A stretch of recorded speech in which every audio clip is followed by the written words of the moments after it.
They put the baby in the snow and rode away, laughing. Cole Hargrove saw it from the ridge. Two men on dark horses, one of them dropping a bundle from his saddle like discarding trash, the other one firing a shot back at the burning wagon just for the pleasure of it. The bundle moved. It made a sound. Cole had his rifle up before he knew he'd reached for it. But the riders were already gone, swallowed by timber and darkness, and the bundle in the snow was still moving, still making that sound. Small, impossible, alive. He rode down that ridge so hard, Buck nearly went to his knees twice. If this story stops your heart the way it stopped mine, drop your city in the comments right now. I want to see how far little Rosie's story travels across this country. Hit that like button, subscribe, and don't you dare leave before the end, because what happens to this child will change the way you think about family forever. They put the baby in the snow and rode away laughing, and Cole Hargrove made a decision in the space of one heartbeat that would unravel 7 years of carefully constructed solitude. He didn't think about it. Thinking was for men who had the luxury of time. He rode. Buck hit the bottom of the ridge at a dead run, and Cole was off the horse before the animal fully stopped, his boots punching through crusted snow, his eyes locked on the dark bundle 20 feet from the burning wagon. Behind him, the fire ate through what was left of the Conestoga's canvas top with a sound like continuous thunder. In front of him, the bundle moved again. He dropped to his knees in the snow beside her. She was maybe 3 years old, red hair loose around her shoulders, green eyes open and dry, not crying, not screaming, just watching him with the particular stillness of a child who had already learned, in the space of one terrible night, that screaming brought no one. There was blood dried above her left eyebrow. The hem of her dress had caught a spark at some point and scorched black at the edges. Her small hands were pressed flat against the snow, like she was trying to hold herself to the earth. She looked at him. She took one careful breath. "Mister," she said, "I'm cold." Not mama, not help me, not the shrieking terror of a child in crisis. Just those 4 words, delivered with a 3-year-old's devastating calm, and Cole Hargrove felt something crack open in his chest that he had spent 7 years nailing shut. "I know, sweetheart." His hands moved over her arms, her legs, checking for breaks, for burns beyond the hem, for anything that would tell him how badly she was hurt. "I know you are. What's your name?" "Rosie." Rosie. He said it back to her like a confirmation. "My name's Cole. I'm going to pick you up now."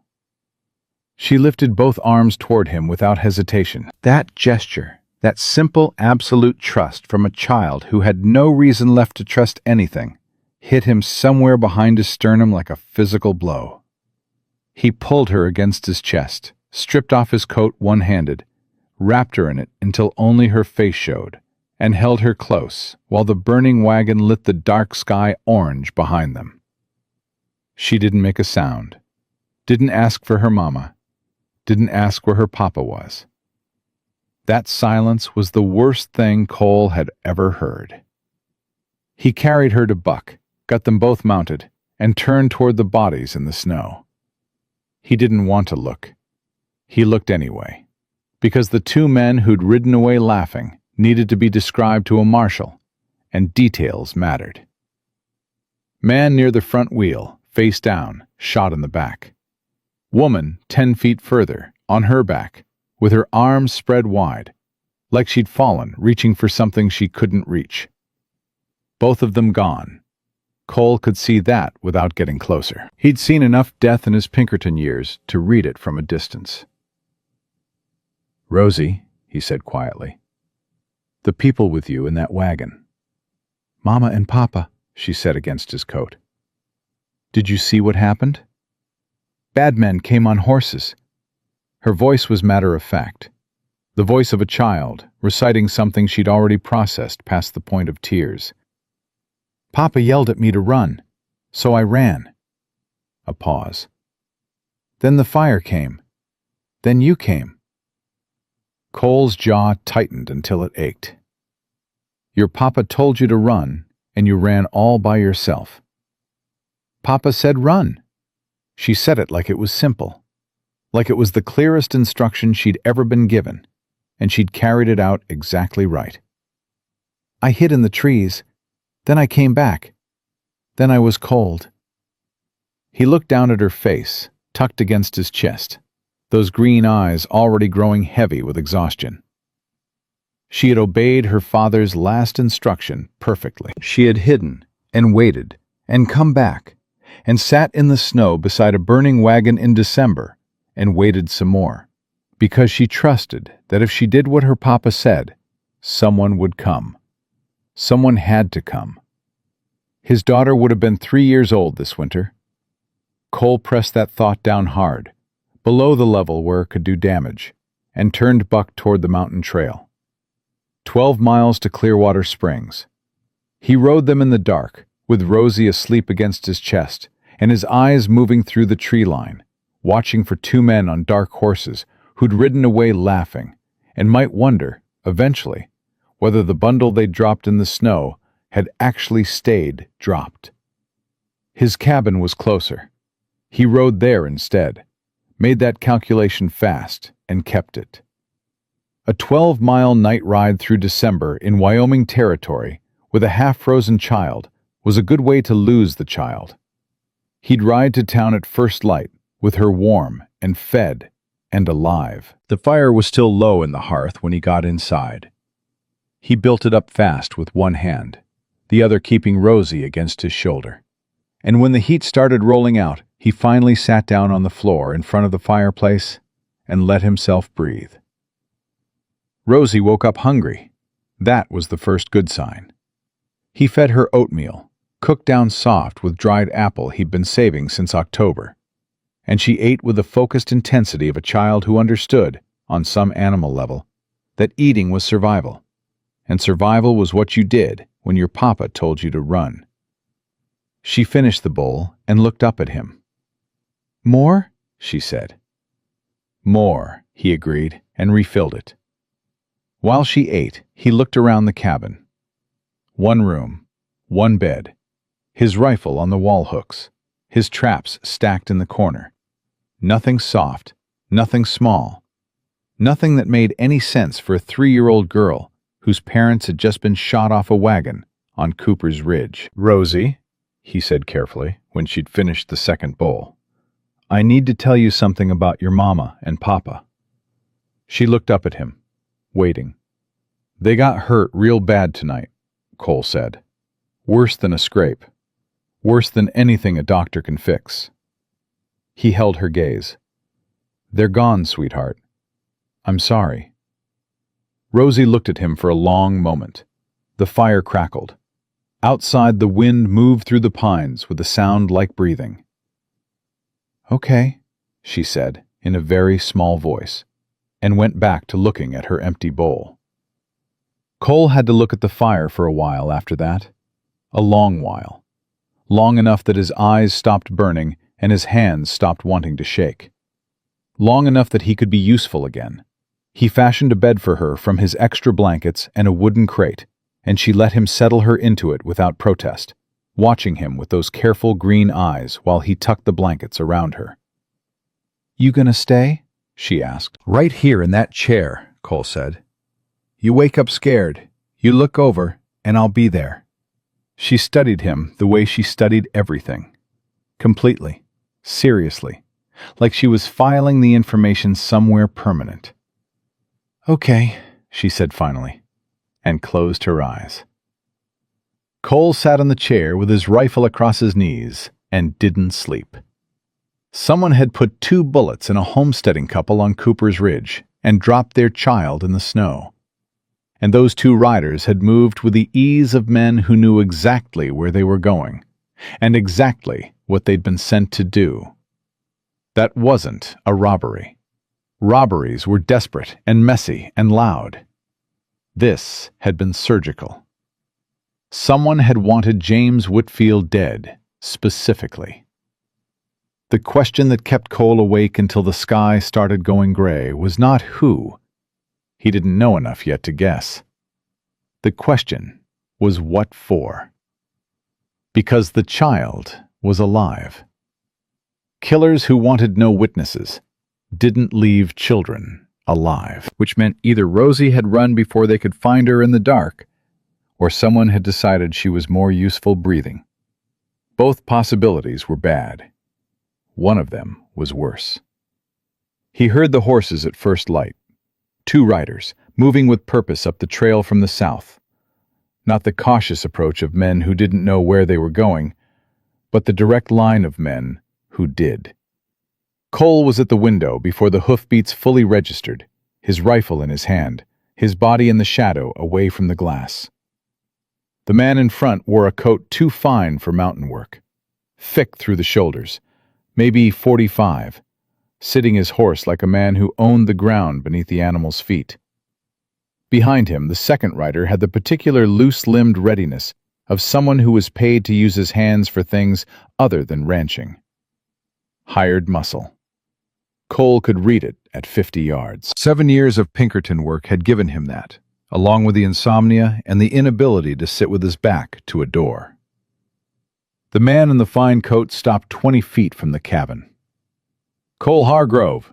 His voice was the kind built for rooms with audiences. My name is Silas Dorn. I believe you found something of mine last night. Cole opened the door 4 inches, kept his body behind the frame, his rifle visible but not raised. Don't know you, Mr. Dorn, and I didn't find anything that belongs to you. A child, Silas smiled. The smile was perfect and went nowhere near his eyes. Little red-haired girl. Her name is Rosie. She's my cousin's daughter, and I've been searching for her since the fire. He spread his hands, reasonable, generous. I'm her closest living blood relation, Mr. Hargrove. I have legal claim to that child, and I'm simply asking you to do the right thing. Behind Cole, from the blanket crate near the hearth, Rosie's voice, small and sleep-rough. Cole?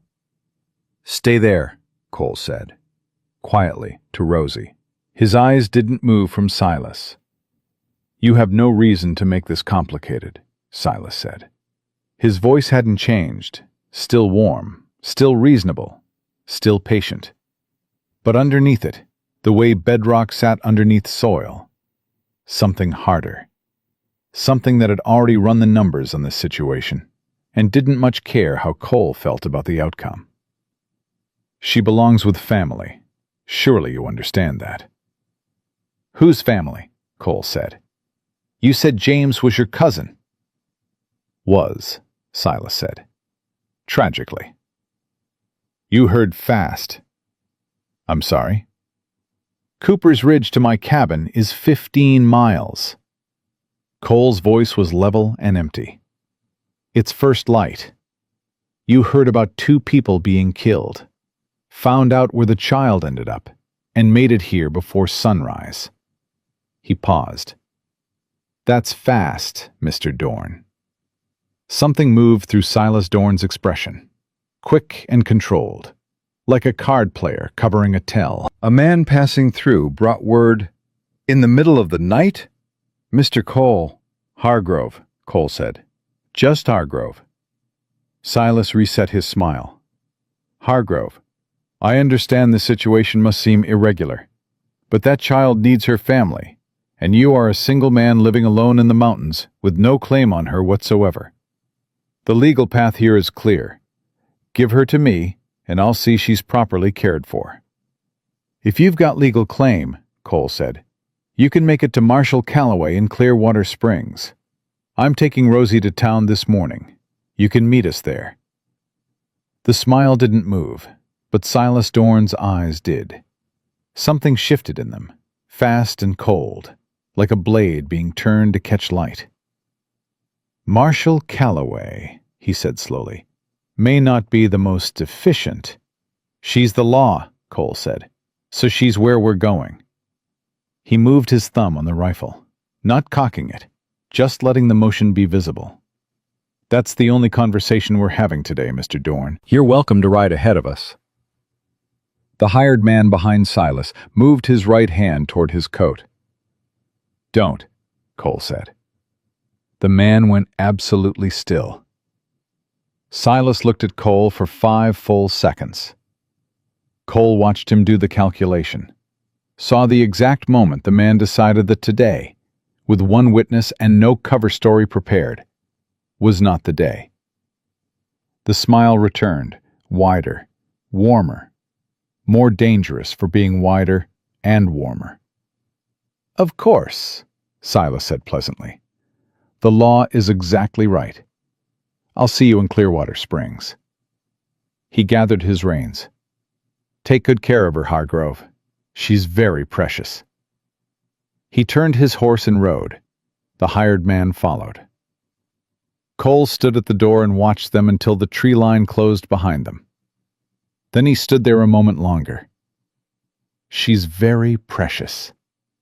Not, "She must be so frightened." Not, "Poor little thing, she's just lost her parents." Not a single word about the child that treated her as a child. Precious. The word a man used for something with an assessed value. The word you used when you were thinking about what something was worth, not what it needed. Cole went back inside. Rosie was sitting up in her blanket crate, watching the door. She'd pulled the blankets around herself, so only her face showed, her green eyes moving from the door to Cole and back, with the careful attention of a child running her own threat assessment. "Who was that man?" she asked. Cole crouched in front of her, putting himself at her level. "Rosie, has that man ever come to your house before?" She thought. The way she thought was total. She went somewhere behind her eyes and came back with an answer, like she'd gone to a shelf and retrieved it. "He came before snow," she said. "He and Papa talked loud. Papa was angry." A pause. "Mama cried after, when the man left." Before the snow.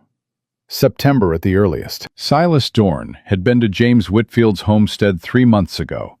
There'd been an argument bad enough to make a woman cry.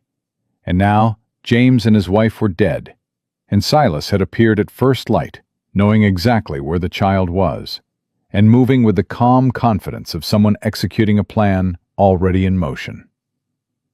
Cole stood up and went to his supply chest, started packing fast. "We're going to town," he told Rosie. "Okay." She watched him move with those serious eyes. "Are you bringing your gun?" "Yes." "Good," she said simply. Cole looked at her over his shoulder. 3 years old, red hair, green eyes, oatmeal dried on her chin, parents dead 12 hours, and her response to, "We're going to town," was, "Good, bring the gun," delivered with the matter-of-fact calm of a child who had learned last night what the world could do, and had simply adjusted her expectations accordingly. Something in his chest pulled tight and stayed that way. He settled Rosie against his chest inside his coat for the 12 miles to Clearwater Springs, her weight warm and real against his ribs, and rode the trail the way he'd ridden trails in his Pinkerton years, loose in the saddle, eyes cutting through every shadow, marking every place that could hide a man with a rifle. Silas Dorn and his hired hand had ridden south. That didn't mean they'd stayed south. Rosie slept for the first hour. Cole didn't. Clearwater Springs sat in a valley between 2 long ridges, maybe 200 people, and the particular compressed social atmosphere of every small western town Cole had ever had the misfortune of needing something from. He rode down Main Street with Rosie visible against his chest and felt the town notice them. Curtains moving. A man outside the saloon stopping mid-spit. 2 women on the general store steps going quiet in the pointed way that meant they'd start talking the moment he was past. One curtain moved differently from the others. The dress shop, midway down the street, moved and stayed still. Not the idle curiosity of someone glancing out. The deliberate stillness of someone watching. He noted it and kept riding. Deputy Marshal Ruth Calloway was already outside the marshal's office when he arrived, standing on the boardwalk with her arms crossed and the expression of a woman who'd been told something was coming before it arrived. She was maybe 45, iron-gray hair, broad through the shoulders, and she had the particular physical authority of someone who had been underestimated by a great many men and had found it professionally useful. She looked at Cole. She looked at the child against his chest. Something in her face shifted, fast and controlled. "Mr. Hargrove," she said. "Deputy Calloway?" He dismounted, Rosie still held against him. "Found this little girl on Cooper's Ridge last night. Burning wagon, 2 bodies, both shot. She says her name is Rosie, and the people on that wagon were her parents." He watched Ruth's face. "This morning, before first light, a man named Silas Dorn showed up at my cabin. Claims to be her closest living relative. Claims legal right to the child." The name landed. Cole saw it, a quick tightening around Ruth's eyes, gone almost before it appeared. "Silas Dorn," she said. "You know him." "I know of him." Ruth looked at Rosie. The child looked back with her trademark evaluating calm. "Hey there, little one. What's your name?" "Rosie." "Pretty name. Rosie, can I ask, the folks with you on that wagon, were they your mama and papa?" "Yes," Rosie said. And then, with the devastating precision that Cole was already learning was simply how she operated. "They got hurt real bad. Cole told me." Ruth looked at Cole over Rosie's head.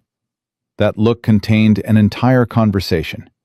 Acknowledgement, assessment, a question she hadn't decided yet whether to ask out loud. "Come inside," she said, "both of you." He told her everything. The fire, visible 3 miles out. The 2 riders dropping the bundle and laughing as they went. The child in the snow, with her arms up and her dry eyes, and "Mister, I'm cold." The 2 bodies, the evidence of precision. A shot man near the wheel, a woman down 10 feet away. Neither of them positioned like robbery victims who'd fought back. Both of them positioned like targets. Silas Dorn, appearing before sunrise with his fine coat and his perfect smile, and his hired man with the ready hand. He told her what Rosie had said about the visit before the snow. Ruth listened without interrupting. When he finished, she was quiet, her fingers laced on the scarred desk, her expression turned inward on something. "James Whitfield," she said slowly. "He filed a land claim with the territorial office 8 months ago. Tracked up near Cooper's Ridge." She paused. 2 weeks ago, a survey team worked through that valley." Another pause. Longer. Heavier.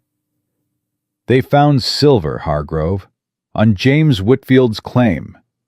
Cole went still. "Silas Dorn has been buying up land in that valley for 3 years, Ruth continued. "He's got money, lawyers, and the county commissioner's complete and devoted attention. He doesn't know yet, or didn't know until recently, that James's claim was inside that survey zone." She met Cole's eyes directly. "But if James is dead and leaves no will, his estate passes to next of kin." "The land goes with it," Cole said. "Everything in the ground beneath it included." Ruth's jaw was tight. "That child is worth a silver mine to Silas Dorn, Hargrove. Not her, the land she inherits." From the bench along the wall, Rosie had found a small stone in her pocket and was rolling it between her palms, conducting her own investigation into the properties of smooth rocks, apparently unconcerned with the adult conversation determining her future. "She's very precious," Cole said. That's exactly what he said. Ruth's eyes hardened. "There's someone in this town you need to talk to before Silas gets here. Woman named Eliza Weston. Runs the dress shop on Main Street. Knew James and his wife when they passed through in September. She may know things about that visit with Silas that James didn't put in any official record." Ruth paused. She also has a way of seeing through situations clearly that I find valuable. The dress shop, Cole said. Curtain moved when I rode past. Something almost like a smile touched the corner of Ruth's mouth. That would be Eliza. She sees everything. Doesn't always decide to involve herself, but she sees it. The almost smile faded. Go talk to her, fast. Silas Dorn is going to walk through that door inside the hour, with papers and a lawyer, and when he does, I have to listen to everything he says. Her eyes held Cole's. I'm also going to remember that he was at your cabin before sunrise, and I'm going to think very hard about what that means about where he was the night before. Cole stood, picked up Rosie, and felt the way she automatically rearranged herself against his shoulder, settling in, the way she'd been doing since last night. The way water settled into the shape of whatever held it, completely and without reservation. He walked out into the cold. The dress shop door opened before he reached it. The woman in the doorway was maybe mid-30s, brown hair back, dark eyes sharp and already moving over him and Rosie with the quick assessment of someone who'd been watching since he rode in and had already formed preliminary conclusions. She was composed in a particular way, not rigid, not cold, but the careful composure of someone who had built it deliberately, the way you built a wall after learning what happened without one. You saw us ride in, Cole said. I see everyone, she said. Small town. Come in out of the cold. He stepped inside. She closed the door behind them and turned, and her eyes went to Rosie, and something happened in her face. Fast and unguarded, there and gone.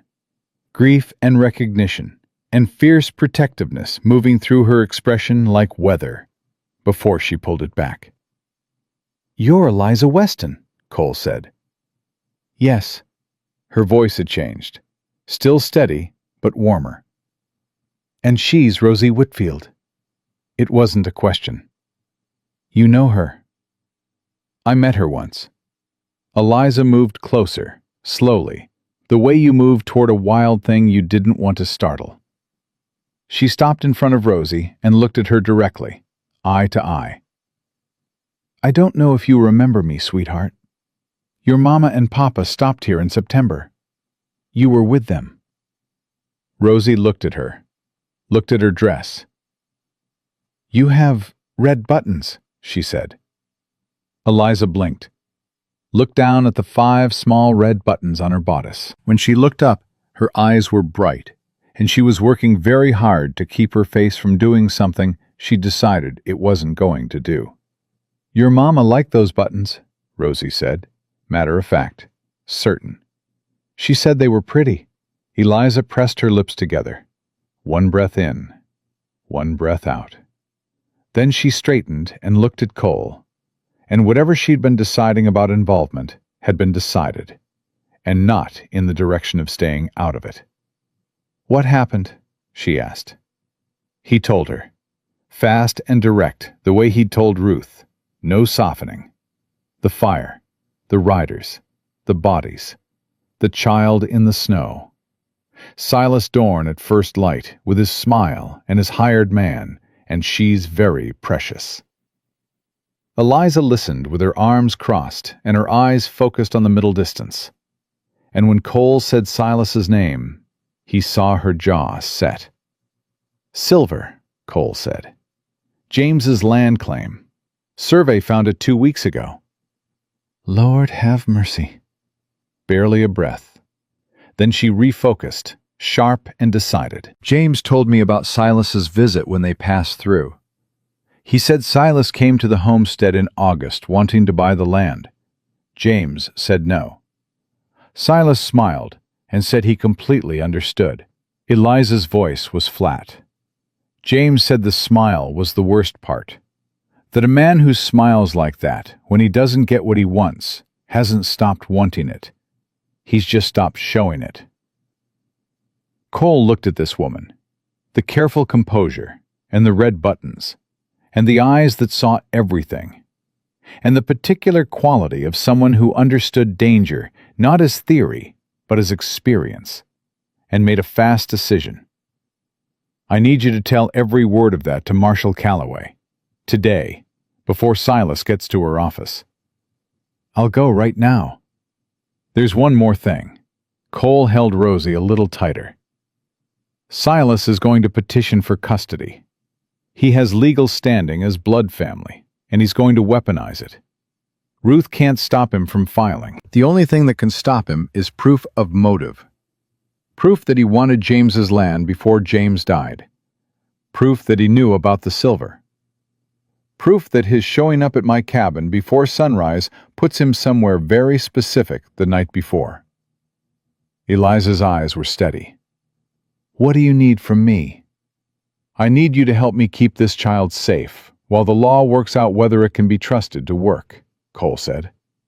That's it. That's the whole of it. Eliza looked at Rosie. Rosie looked back.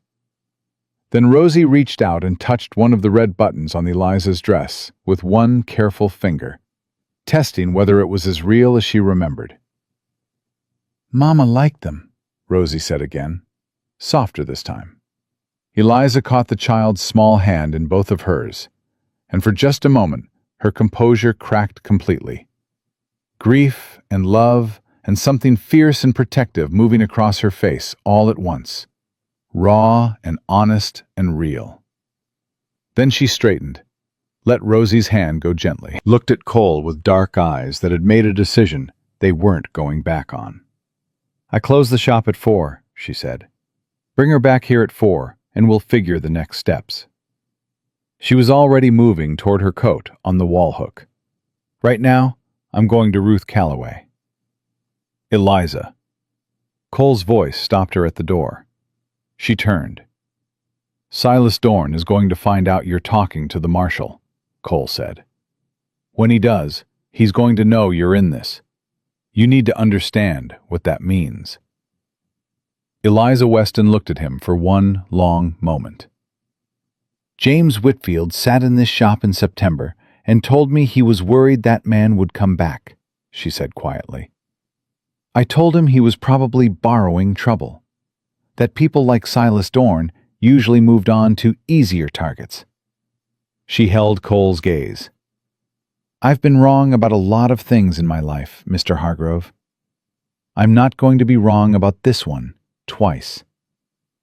She walked out into the cold. Cole stood in the empty shop with Rosie on his hip, listening to Eliza's footsteps move down the boardwalk toward the marshal's office. Rosie was quiet against his shoulder, turning the small, smooth stone from her pocket over and over in her palm. He thought about two men riding away from a burning wagon, laughing. He thought about a perfect smile that didn't go anywhere near its owner's eyes. He thought about a little girl who'd run when her papa told her to run, and then waited in the snow because she trusted that someone would come. And then the door at the far end of Main Street opened, and Silas Dorn rode in with 3 men behind him this time, instead of 1, and a 4th man in a black suit who carried a leather satchel with the careful proprietary air of a lawyer who knew he was the most important person in any room he entered. Silas hadn't gone south.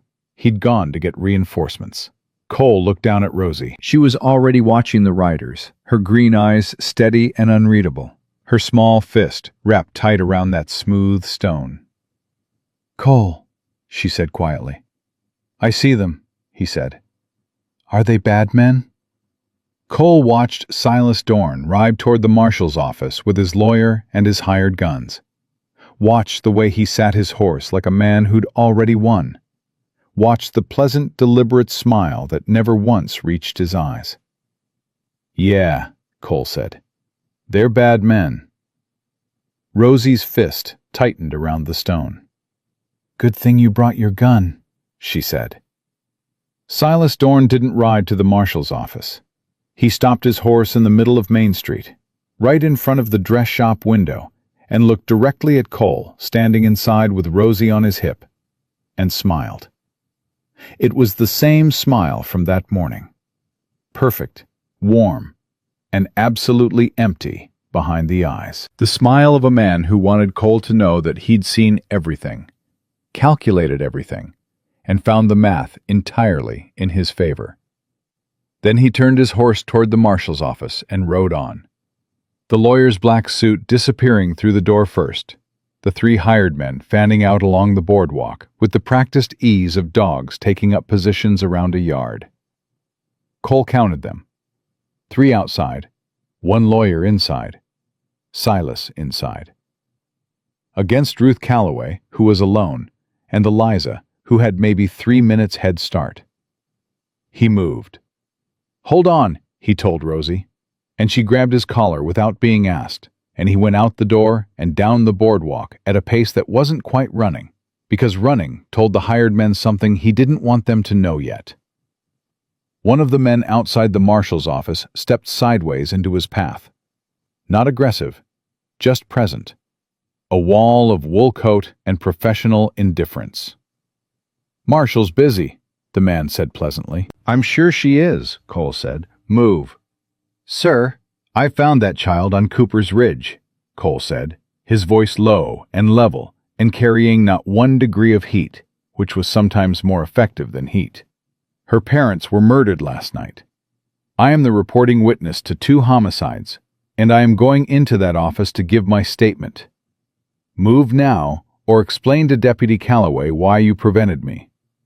The man looked at him, looked at Rosie, made a calculation, stepped aside. Cole went through the door. The office was small and already crowded with intention. Silas stood near the window, hands clasped behind his back, apparently studying the street with great interest. The lawyer had his satchel open on Ruth's desk and was arranging papers with the deliberate theater of a man who understood that paper carried authority that bodies couldn't always manage. Ruth stood behind her desk with her arms crossed and her face set in the particular expression of someone who is listening with great care to everything being said and filing it against everything they already know. Eliza was in the corner near the door, straight-backed in a wooden chair, watching the lawyer arrange his papers the way you watched a snake arrange itself. She looked up when Cole came in. Something in her face relaxed, barely perceptibly, the way a room changed when a window opened. Silas turned from the window. The smile appeared. "Mr. Hargrove, good. I was hoping you'd come. Saves us the trouble of sending for you." He gestured toward the papers on Ruth's desk, with the gracious ease of a man presenting a gift. "My attorney has prepared documentation establishing my relationship to the child and my legal standing as her nearest blood relative. It's all entirely straightforward." "Nothing about this is straightforward," Ruth said. She hadn't moved, hadn't uncrossed her arms. "2 people are dead on Cooper's Ridge. That makes this a criminal investigation before it's a custody matter." "Of course," Silas said warmly. "And I'm devastated about James and his wife. Devastated. But the child's welfare can't wait for an investigation that may take weeks. She needs family, Marshal. She needs stability and care and people who know her." He looked at Cole. "Not a stranger." "She doesn't know you either," Cole said. Silas turned the smile toward him, patient and pitying. "She's 3 years old. Children adapt." "Ask her yourself," Cole said. A pause. Silas looked at Rosie. Rosie looked back at him with those green eyes, flat and still, the stone from her pocket gripped in her small fist. She did not reach for him. She did not smile. She pressed herself closer to Cole's shoulder with the wordless, deliberate language of a child who understood something her vocabulary couldn't yet carry. Silas's smile didn't waver, but he looked away first. "Marshal Calloway," the lawyer said, smooth and practiced. "The territorial statutes on orphan minors are unambiguous. Next of kin has primary right of custody, absent evidence of unfitness. My client is prepared to provide full financial accounting demonstrating his ability to care for the child appropriately. Mr. Hargrove, with respect, is a single man of limited means living in isolation with no legal relationship to the child whatsoever. "I'd like to establish something before we go any further," Eliza said from her corner. Everyone looked at her. She didn't shift in her chair or alter her posture by a degree. She just looked at Silas Dorn with her dark eyes and the expression of a woman who had decided to say a thing and was going to say it. "In September," she said, "James Whitfield and his wife came through Clearwater Springs. They stopped here for 3 days. James told me that Silas Dorn had come to his homestead in August and made an offer to buy his land. James refused. He said Silas smiled and said he understood completely." She paused. "James also said that 2 days after Silas left, someone cut the fence on the east side of his property, and his cattle got onto the ridge and 3 of them went over. He couldn't prove anything, but he knew." The room was quiet. "That's a serious accusation," the lawyer said. "I haven't accused anyone of anything," Eliza said pleasantly. "I'm establishing context. Since Marshal Calloway is conducting a criminal investigation, context seems relevant." Silas looked at Eliza the way he'd looked at Cole, measuring, calculating, running numbers. "Mrs. Weston," he said warmly, "I understand you were fond of James and his wife. Grief can—" "I'm not grieving," Eliza said. "I'm talking. There's a difference." She looked at Ruth. "I'll give you a full written statement today. Everything James told me. Dates, specifics, all of it." Ruth nodded once, short and decisive. The lawyer shuffled his papers and tried again. "Marshal, regardless of any peripheral matters, the custody question stands independently. Under territorial law, Ruth said, I can hold a custody determination pending a criminal investigation when the 2 matters are directly related, which they are, since the child is the heir to the estate of 2 murder victims." She finally unfolded her arms and put both hands flat on her desk. "Mr. Dorn, where were you 2 nights ago?" The smile didn't move. "At my ranch outside of Laramie. I have men who can confirm it." "Of course you do," Ruth said. "I'll be verifying that. In the meantime, the child remains in the custody of the man who found her and reported the crime, who is also the only adult witness to events on Cooper's Ridge last night."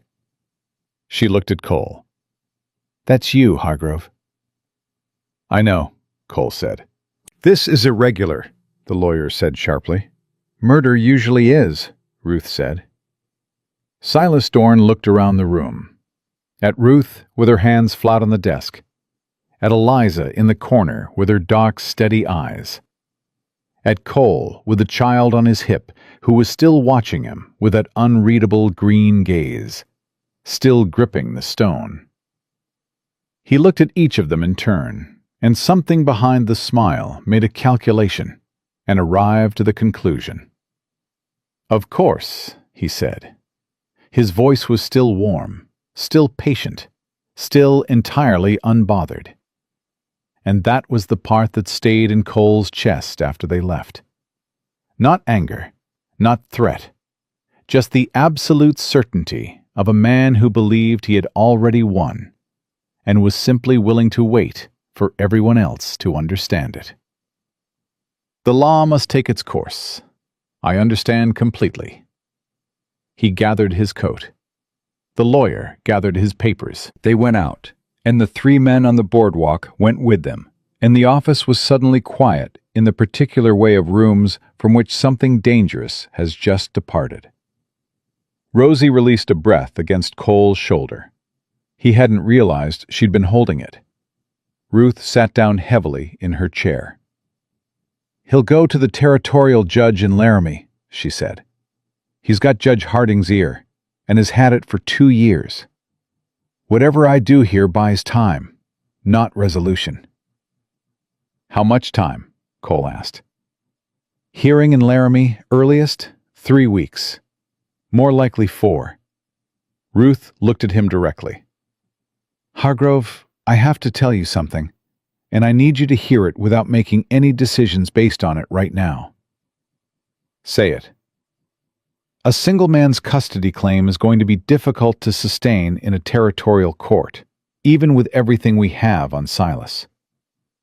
She said it flat and honest, the way Ruth Calloway said everything. It's not fair and it's not right, but the judge is going to look at you and look at what you can provide and look at the fact that Silas has a house with servants and resources and a lawyer who speaks the court's language, and he is going to have questions.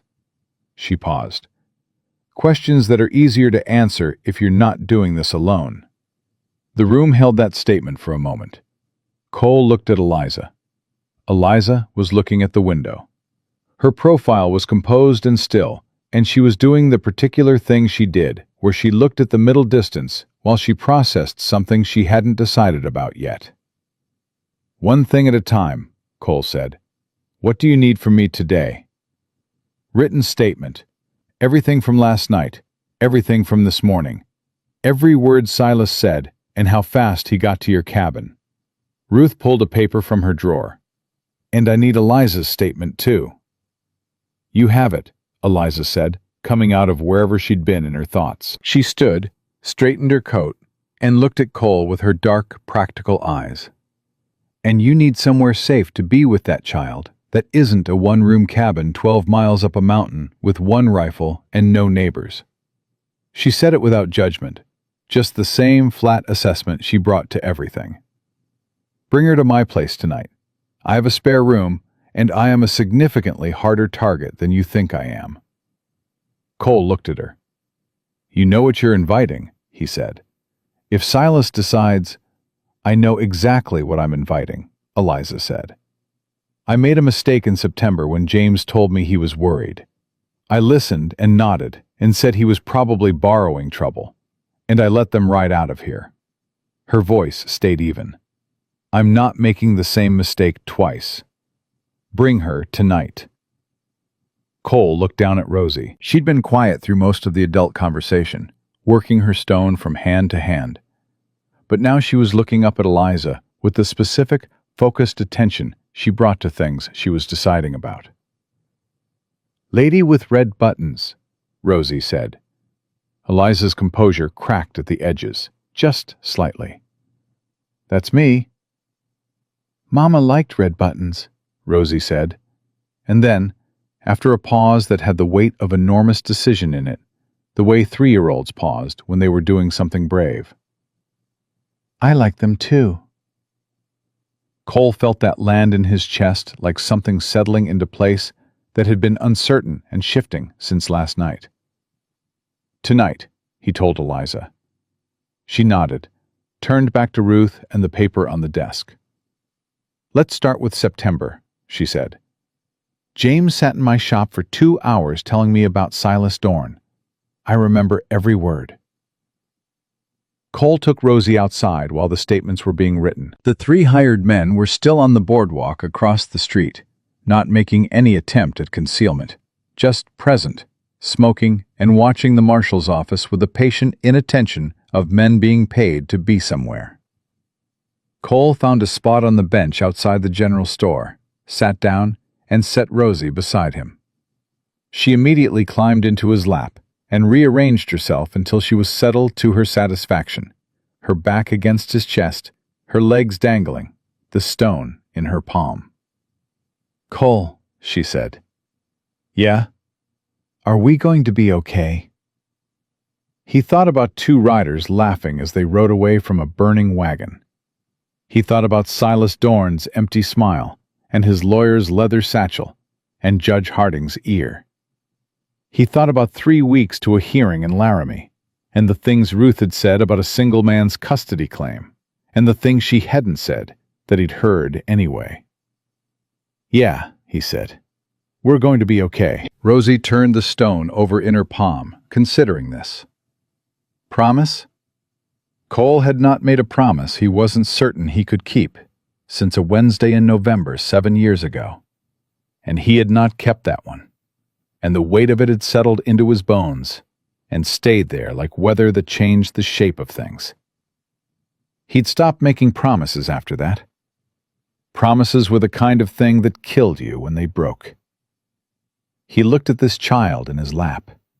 Her red hair and her green eyes, and her father's last instruction, carried out perfectly in the dark on a mountain ridge, and her careful, specific trust that had been extended to him, not because he'd earned it, but because he'd been there when she needed someone to be there. And the way she'd said, "Good, bring the gun," with the matter-of-fact bravery of someone who had already recalibrated what the world was and was moving forward anyway. "Promise," he said. Rosie turned the stone over once more, closed her fingers around it, and leaned her head back against his chest. Across the street, the three hired men smoked and watched. Down the street, the door to the marshal's office stayed closed. Somewhere further down, behind the window of the dress shop, the red buttons caught the afternoon light. Cole kept his eyes on the street and his hand on his rifle, and held the weight of a 3-year-old girl who had trusted him with the particular absolute faith of someone who had run out of other options. And he thought about what Ruth had said, and what he hadn't answered, and what it would mean to answer it. The afternoon light moved across the buildings. The hired men didn't leave. Cole didn't move. After a while, Rosie said, "Cole, that man's still watching." "I know." "The one with the scar on his chin." Cole looked. The man with the scar on his chin was indeed watching, with slightly more attention than the others, his eyes moving between Cole and the marshal's office door, with a frequency that suggested he was counting something or waiting for a signal. "Good eye," Cole said quietly. "Mama said I have good eyes," Rosie said. Present tense. She hadn't shifted to past yet, and Cole didn't correct her, because she was 3 years old, and there was time, and some things deserved to stay present tense for as long as possible. The marshal's office door opened, and Eliza came out, pulling on her coat.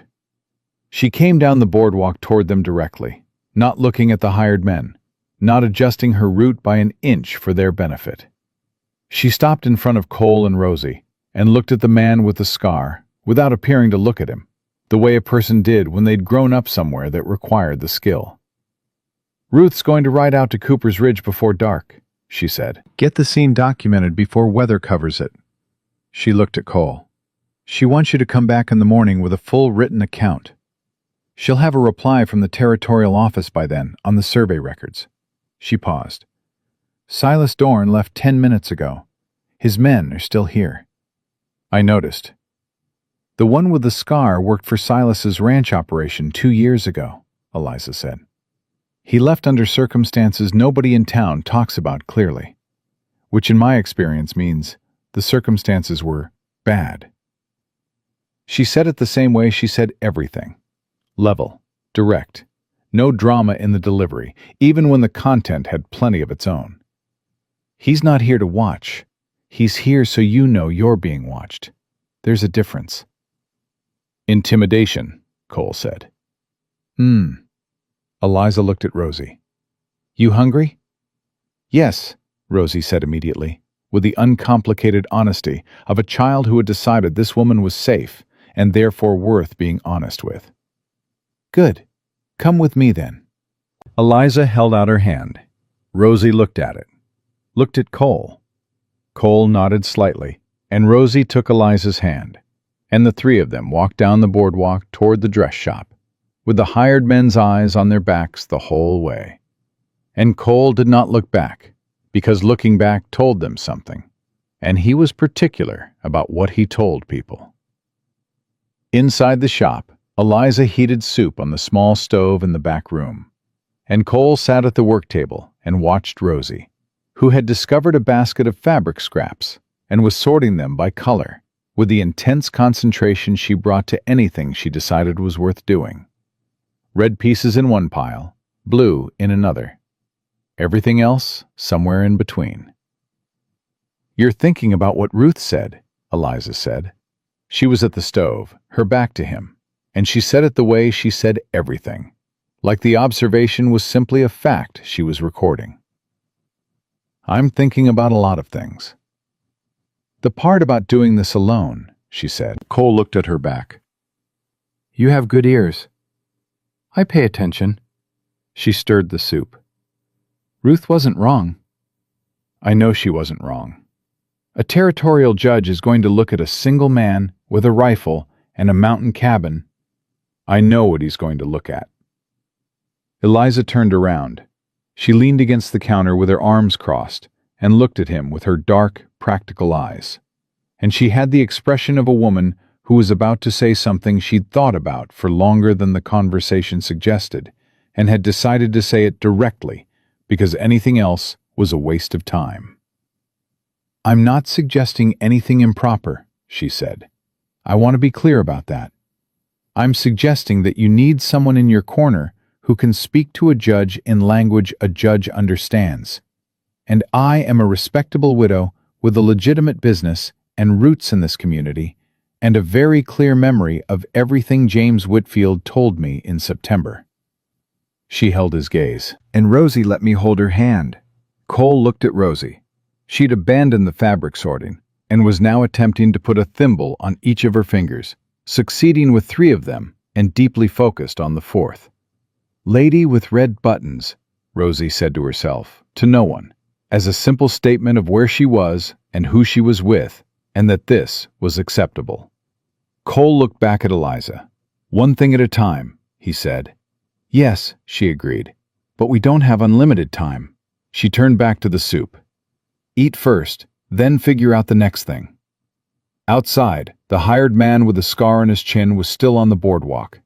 The afternoon was going toward evening.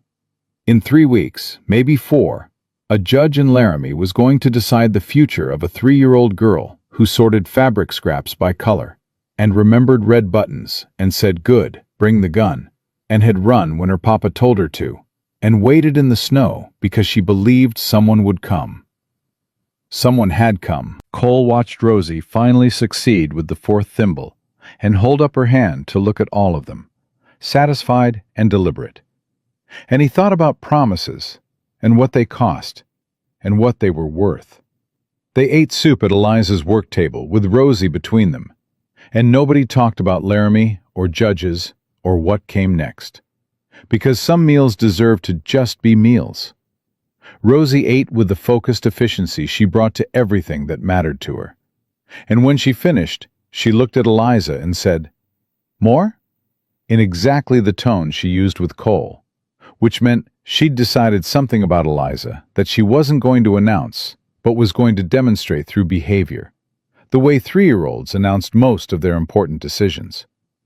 Eliza refilled the bowl without comment, but Cole saw the way her shoulders changed when she turned back to the stove. Softer, just slightly. The way a person's body responded to being trusted when they hadn't expected it. They stayed at the shop until dark, and then Cole carried Rosie the half-block to Eliza's house behind the shop, and Eliza made a bed in the spare room from quilts that smelled like cedar and lavender. And Rosie went into it without protest, already half asleep, her stone still in her fist. Cole sat in the chair by the door, the way he'd sat in his cabin the first night, rifle across his knees, and listened to the town settle into itself around them. Eliza appeared in the doorway with 2 cups of coffee and handed him one, and leaned against the frame, and they both looked at the sleeping child for a moment without saying anything. "She doesn't cry," Eliza said quietly. "I've been watching her all day. She hasn't cried once." "I know." "That worries me more than if she did." "I know that too." Cole wrapped both hands around the cup. "She cried in her sleep last night, just once, just for a minute. Then she stopped and went back under." Eliza was quiet for a moment. "What did you do?" "Put my hand on her back until she settled." Eliza looked at him over her coffee cup with an expression he couldn't entirely read. Assessment, and something softer underneath it that she wasn't advertising. "You've been doing this for exactly 2 days, she said. "Yeah. You're not doing badly." "Low bar," Cole said. 2 days ago, I didn't own anything soft enough for a child to sleep on. You figured it out. She pushed off the doorframe. Get some sleep, Hargrove. I'll take the second watch. You don't have to. I know I don't have to. She said it with the particular finality of a woman who had spent considerable time explaining to people that she was capable of deciding things for herself and had grown tired of the process. Sleep, he slept, and she woke him at 3, and he took the watch back until dawn came gray and cold through the window. And Rosie woke up asking for oatmeal and whether they could go see the horses, and for approximately 40 minutes the day felt almost ordinary.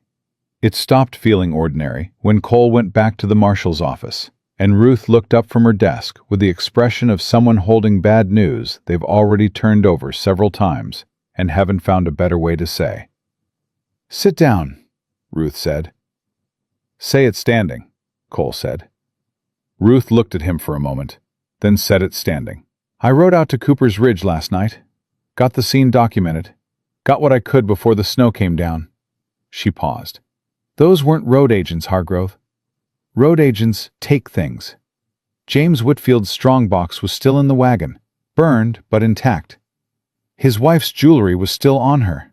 Another pause. And the shots were precise, one each, from a distance.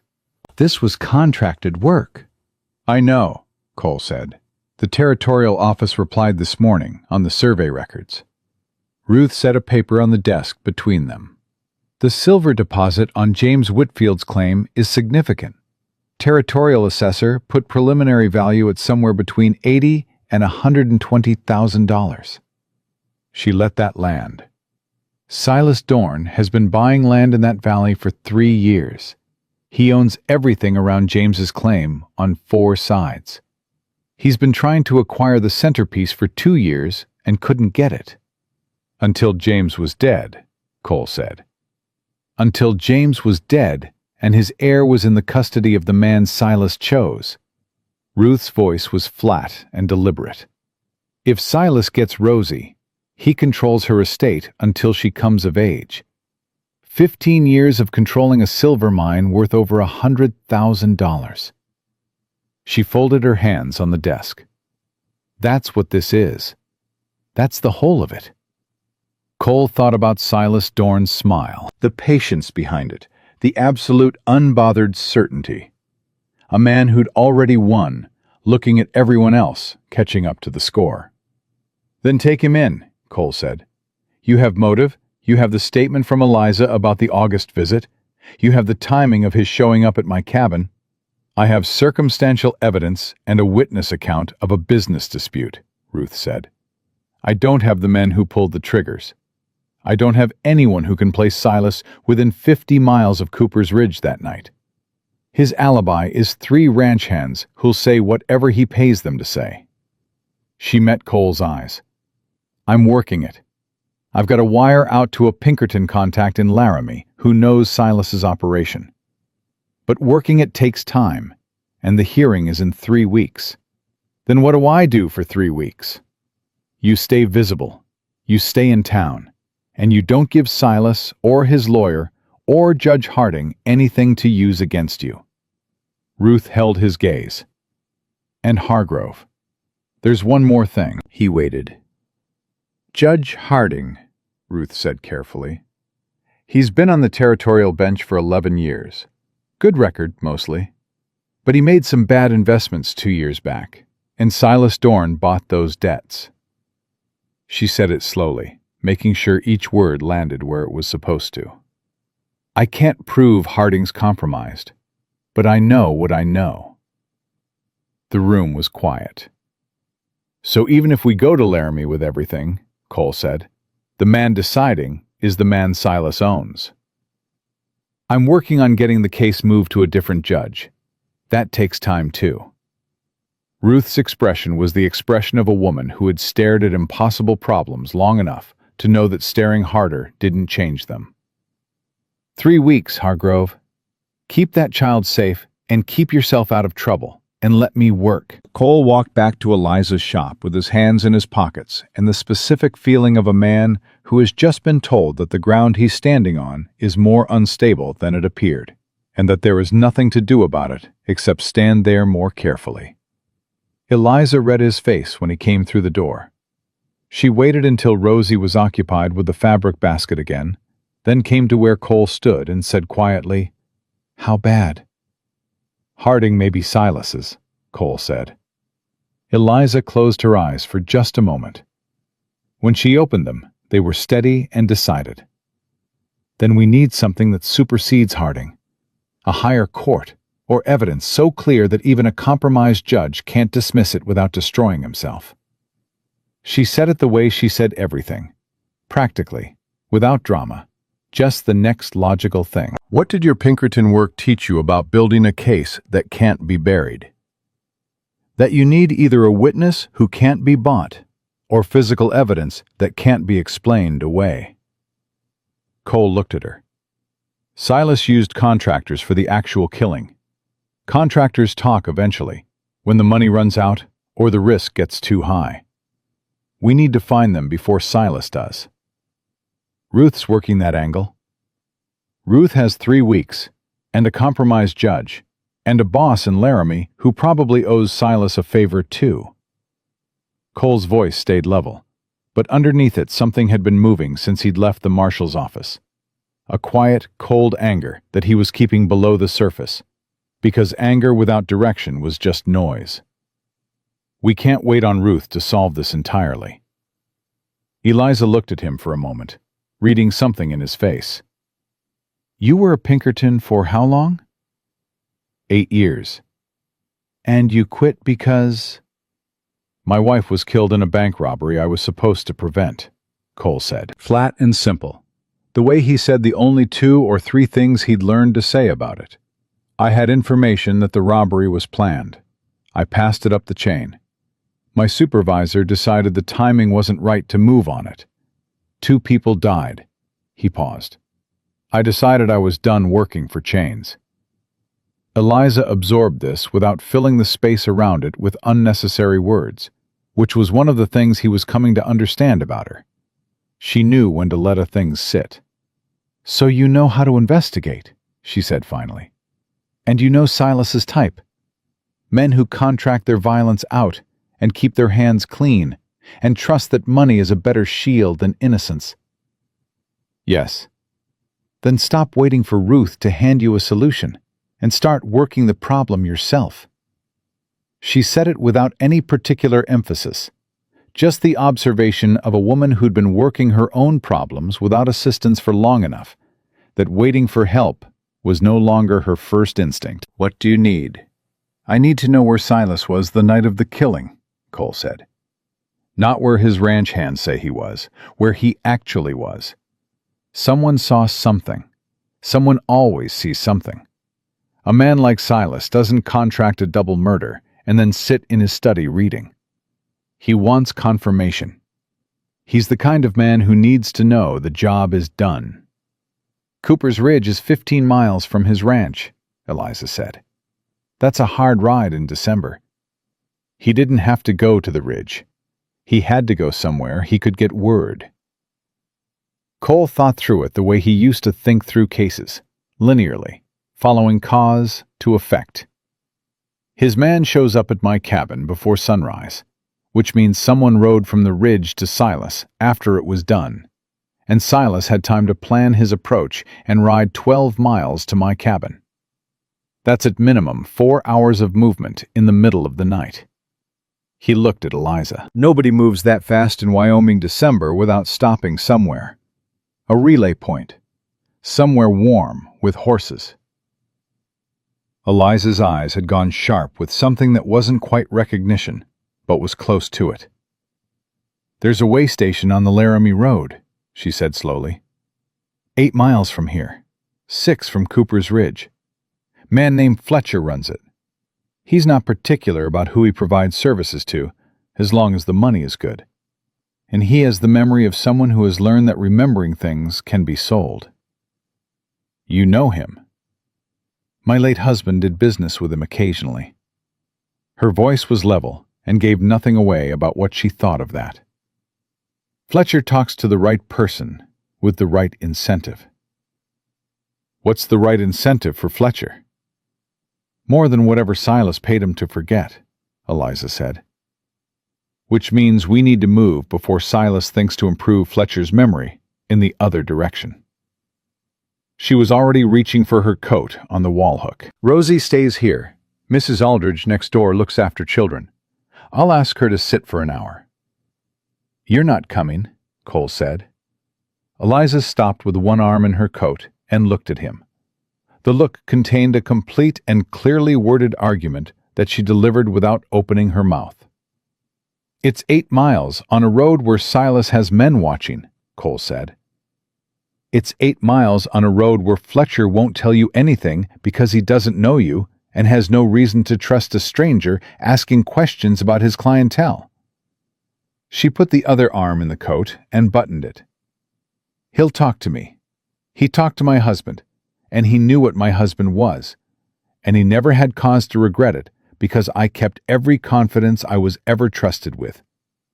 She met Cole's eyes. This is how it works, Hargrove.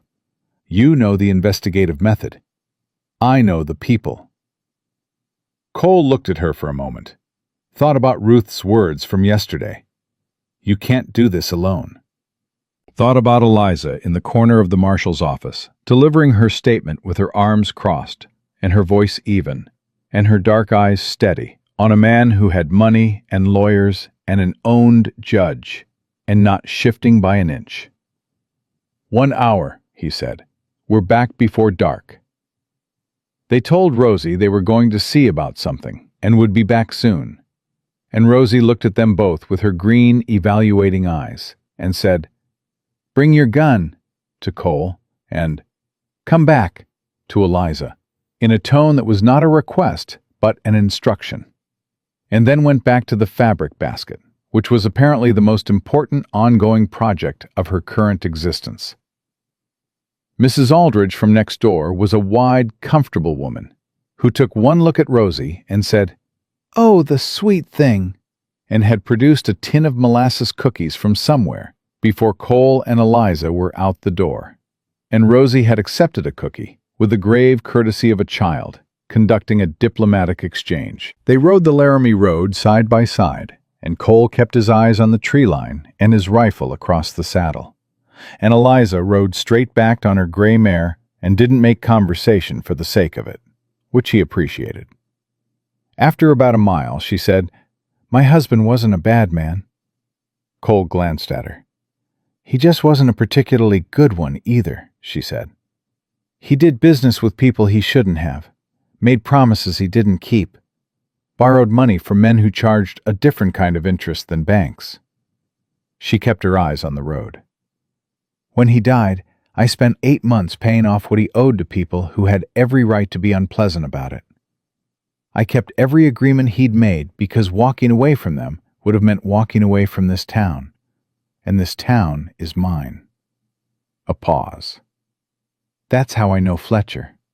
And that's why Fletcher trusts a woman named Weston. Cole was quiet for a moment. I didn't ask, he said. I know you didn't. She glanced at him sideways. I'm telling you anyway, because you're about to walk into a conversation with a man who knew my husband, and I'd rather you know the context from me than piece it together from Fletcher's version. She looked back at the road. My husband was not why I stayed in Clearwater Springs. I stayed because I built something there. The shop, the reputation, the life, those are mine, not his. Mine. I understand that, Cole said. She looked at him. Something in her face shifted slightly, surprised and then not surprised, recalibrating something. Most men don't, she said. Most men haven't spent 7 years building something alone that they didn't want to lose, Cole said. They looked at the road for a while after that. Fletcher's way station was a low building that smelled of horses and wood smoke, and the particular accumulated atmosphere of a place that had hosted a great number of people who needed to be somewhere else quickly. Fletcher himself was a small man in his 60s, with eyes that had seen enough to stop judging most of it, and had gone pragmatically neutral on the subject of human behavior. He looked at Eliza when they came in, looked at Cole, looked at the rifle, made the same kind of calculation that men in his position made constantly, and arrived at the same conclusion. Information was worth more when voluntarily sold than when extracted under pressure. "Mrs. Weston," he said. "Been a while." "It has," Eliza said. She sat down at the table nearest the stove, like she'd been here before, which she probably had, and folded her hands on the table and looked at Fletcher with her dark, steady eyes. "I need to know if anyone came through here 2 nights ago, after midnight." Fletcher's expression didn't change in any way that was measurable. 2 nights ago's a specific time frame. "It is," Eliza agreed. "Information like that," Fletcher said, "has a way of creating complications for the man who provides it." "The complication already exists," Eliza said. "A man and a woman are dead on Cooper's Ridge. Their daughter is 3 years old. The man who arranged what happened on that ridge is now trying to take that little girl, and the judge in Laramie who'll decide whether he gets her is the same man who bought up the judge's debt 2 years ago." She paused. "The complication is very much already here, Mr. Fletcher. We're trying to resolve it." Fletcher looked at Cole. "Pinkerton?" "Former," Cole said. "Former meaning you still know how to build a case, but you're not obligated to bring it to a supervisor who might bury it." "That's accurate," Cole said. Fletcher studied him for another moment. Then he reached under the counter and put a tin cup on the table and poured coffee into it and set it in front of Eliza with the proprietary care of a man who is making a decision by making a gesture. "2 riders," he said. "One of them I'd seen before. Works for a man named Dorn out of Laramie. Other one I didn't know. They came through around 2 in the morning, changed horses, didn't stay more than 20 minutes. He kept his eyes on his own hands. Third man came separately, maybe 30 minutes later. Didn't change horses, just stopped long enough to speak with the first man privately." "The third man," Cole said. "Describe him." "Well dressed for the hour and the weather," Fletcher said. "Expensive coat. Had the way of someone accustomed to giving instructions and having them followed." He paused. Smiled a good deal for a man traveling alone at 2 in the morning. Cole felt the cold settle into his chest. That wasn't the weather. "Did he stay long?" 20 minutes, Fletcher said. "Left south toward Laramie." "Would you write it down?" Eliza said, not a question.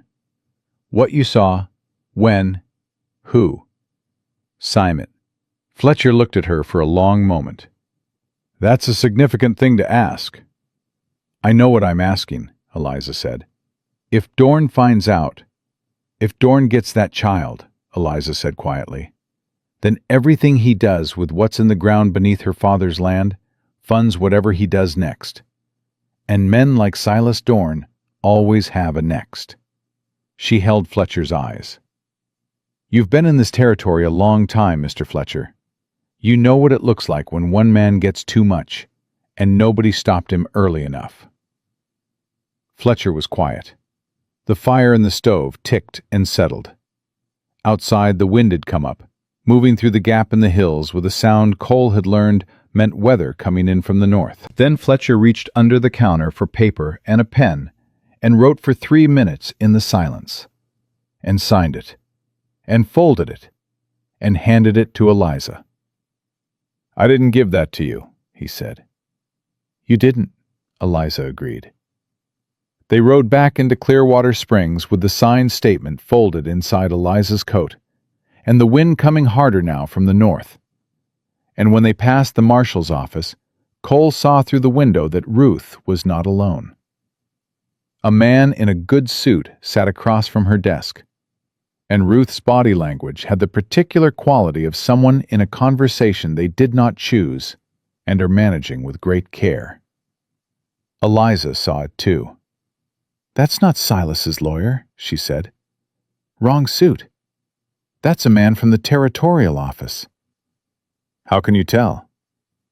"Silas's lawyer holds his shoulders like he expects people to move for him," Eliza said.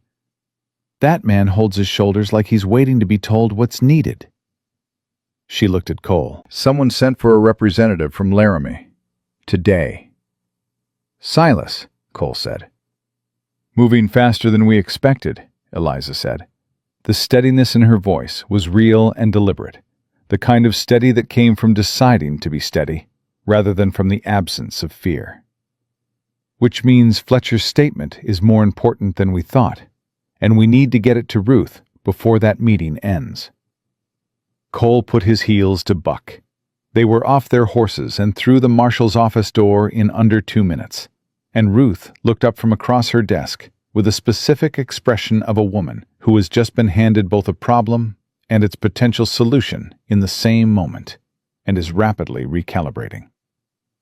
The man from the territorial office looked at Cole, looked at Eliza, looked at the paper Eliza was already setting on Ruth's desk. "Signed witness statement," Eliza said, "placing Silas Dorn at a way station on the Laramie Road at 2 a.m. on the night of the murders on Cooper's Ridge, in conversation with a man known to work for Dorn's operation who arrived directly from the direction of Cooper's Ridge." She looked at the territorial man with her dark, steady eyes. "That would be relevant to any custody determination, I expect." The room held it. Ruth picked up the paper, read it, set it down with both hands flat on the desk. When she looked up, her expression had changed in a way that was controlled and deliberate, but underneath it, something had shifted, the way the ground shifted when something heavy and long buried finally moved. "Your name," the territorial man said to Eliza. "Eliza May Weston," she said. "I run the dress shop on Main Street. I've been a resident of Clearwater Springs for 4 years. I am prepared to travel to Laramie and say everything I know in front of any judge in the territory." A pause. "Including what I know about Judge Harding's debt arrangements." The territorial man went very still. "You didn't think I knew about that," Eliza said, not unkindly, just noting a fact. "Mrs. Weston," Ruth said carefully, with the tone of a woman who has just watched something she'd been trying to build for weeks happen in about 90 seconds. "Perhaps you and Mr. Hargrove should go check on Rosie while I continue this conversation." "Of course," Eliza said. They went back out into the cold, and the wind hit them both, and Eliza buttoned the top button of her coat and looked at Cole with her dark eyes, and something that might, on another face, have been described as satisfaction. "You planned that," Cole said. The Harding comment. "I've known about Harding's death situation for 6 months," Eliza said. "I was waiting for the right moment to use it." She started walking toward her shop. "Information is only useful when deployed correctly." Cole fell into step beside her. "Who are you?" he said. Not suspicious, just genuinely asking. Eliza glanced at him sideways. "A woman who pays attention," she said, "and who is extremely tired of men like Silas Dorn, assuming that means nothing." They turned the corner toward the shop, and the wind came harder still, and inside, through the window, Cole could see the warm light and the small shape of Rosie at the table with Mrs. Aldridge, both of them apparently very busy with something involving the molasses cookies and a great deal of concentration. "Eliza," Cole said. She stopped. "Thank you," he said. "For the statement, for Fletcher, for the Harding comment, for all of it, for knowing what he didn't know and doing it without making him feel the gap." Eliza looked at him for a moment with an expression that moved through several things quickly before settling into something simple and real. "Don't thank me yet," she said. "Silas is still out there, and we still have 3 weeks and the judge we're not sure of." She turned toward the door. "But we're not as alone as we were this morning." She went inside. Cole stood in the cold for a moment, watching through the window as Rosie looked up from the table, saw Eliza come through the door, and immediately held up whatever she'd been making, some construction of cookie pieces and fabric scraps that was apparently very important. And Eliza sat down across from her and looked at it with the full seriousness it deserved. 3 weeks to Laramie, a compromised judge who now knew someone knew. A signed statement that put Silas Dorn where he shouldn't have been. A woman who paid attention and deployed information correctly and had red buttons that a child remembered because her mother had found them pretty. Cole went inside. The 3 weeks before Laramie were not quiet. Silas Dorn didn't come back to Clearwater Springs himself, but his presence was constant in the way a cold front was constant. You couldn't see it directly, but you felt it in everything. In the way certain men stopped meeting Cole's eyes at the general store. In the way the hired hand with a scar on his chin appeared and disappeared from the far end of Main Street at intervals that were too regular to be coincidental. In the way Fletcher sent word through a mutual acquaintance 3 days after their visit that 2 men had come asking questions about his recent customers, and he had remembered nothing of use to them. Cole sent word back thanking him.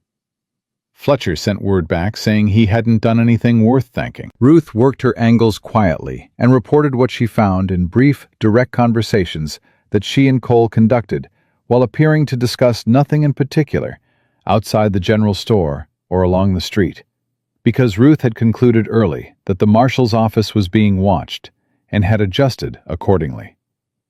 Her Pinkerton contact in Laramie had confirmed that 2 of Silas's regular hired men had been absent from the ranch operation for 4 days around the time of the murders, and had returned with fresh horses and no explanation. Not enough for an arrest, enough for the pattern. The territorial representative who'd been in Ruth's office that afternoon had returned to Laramie the following morning without saying much to anyone.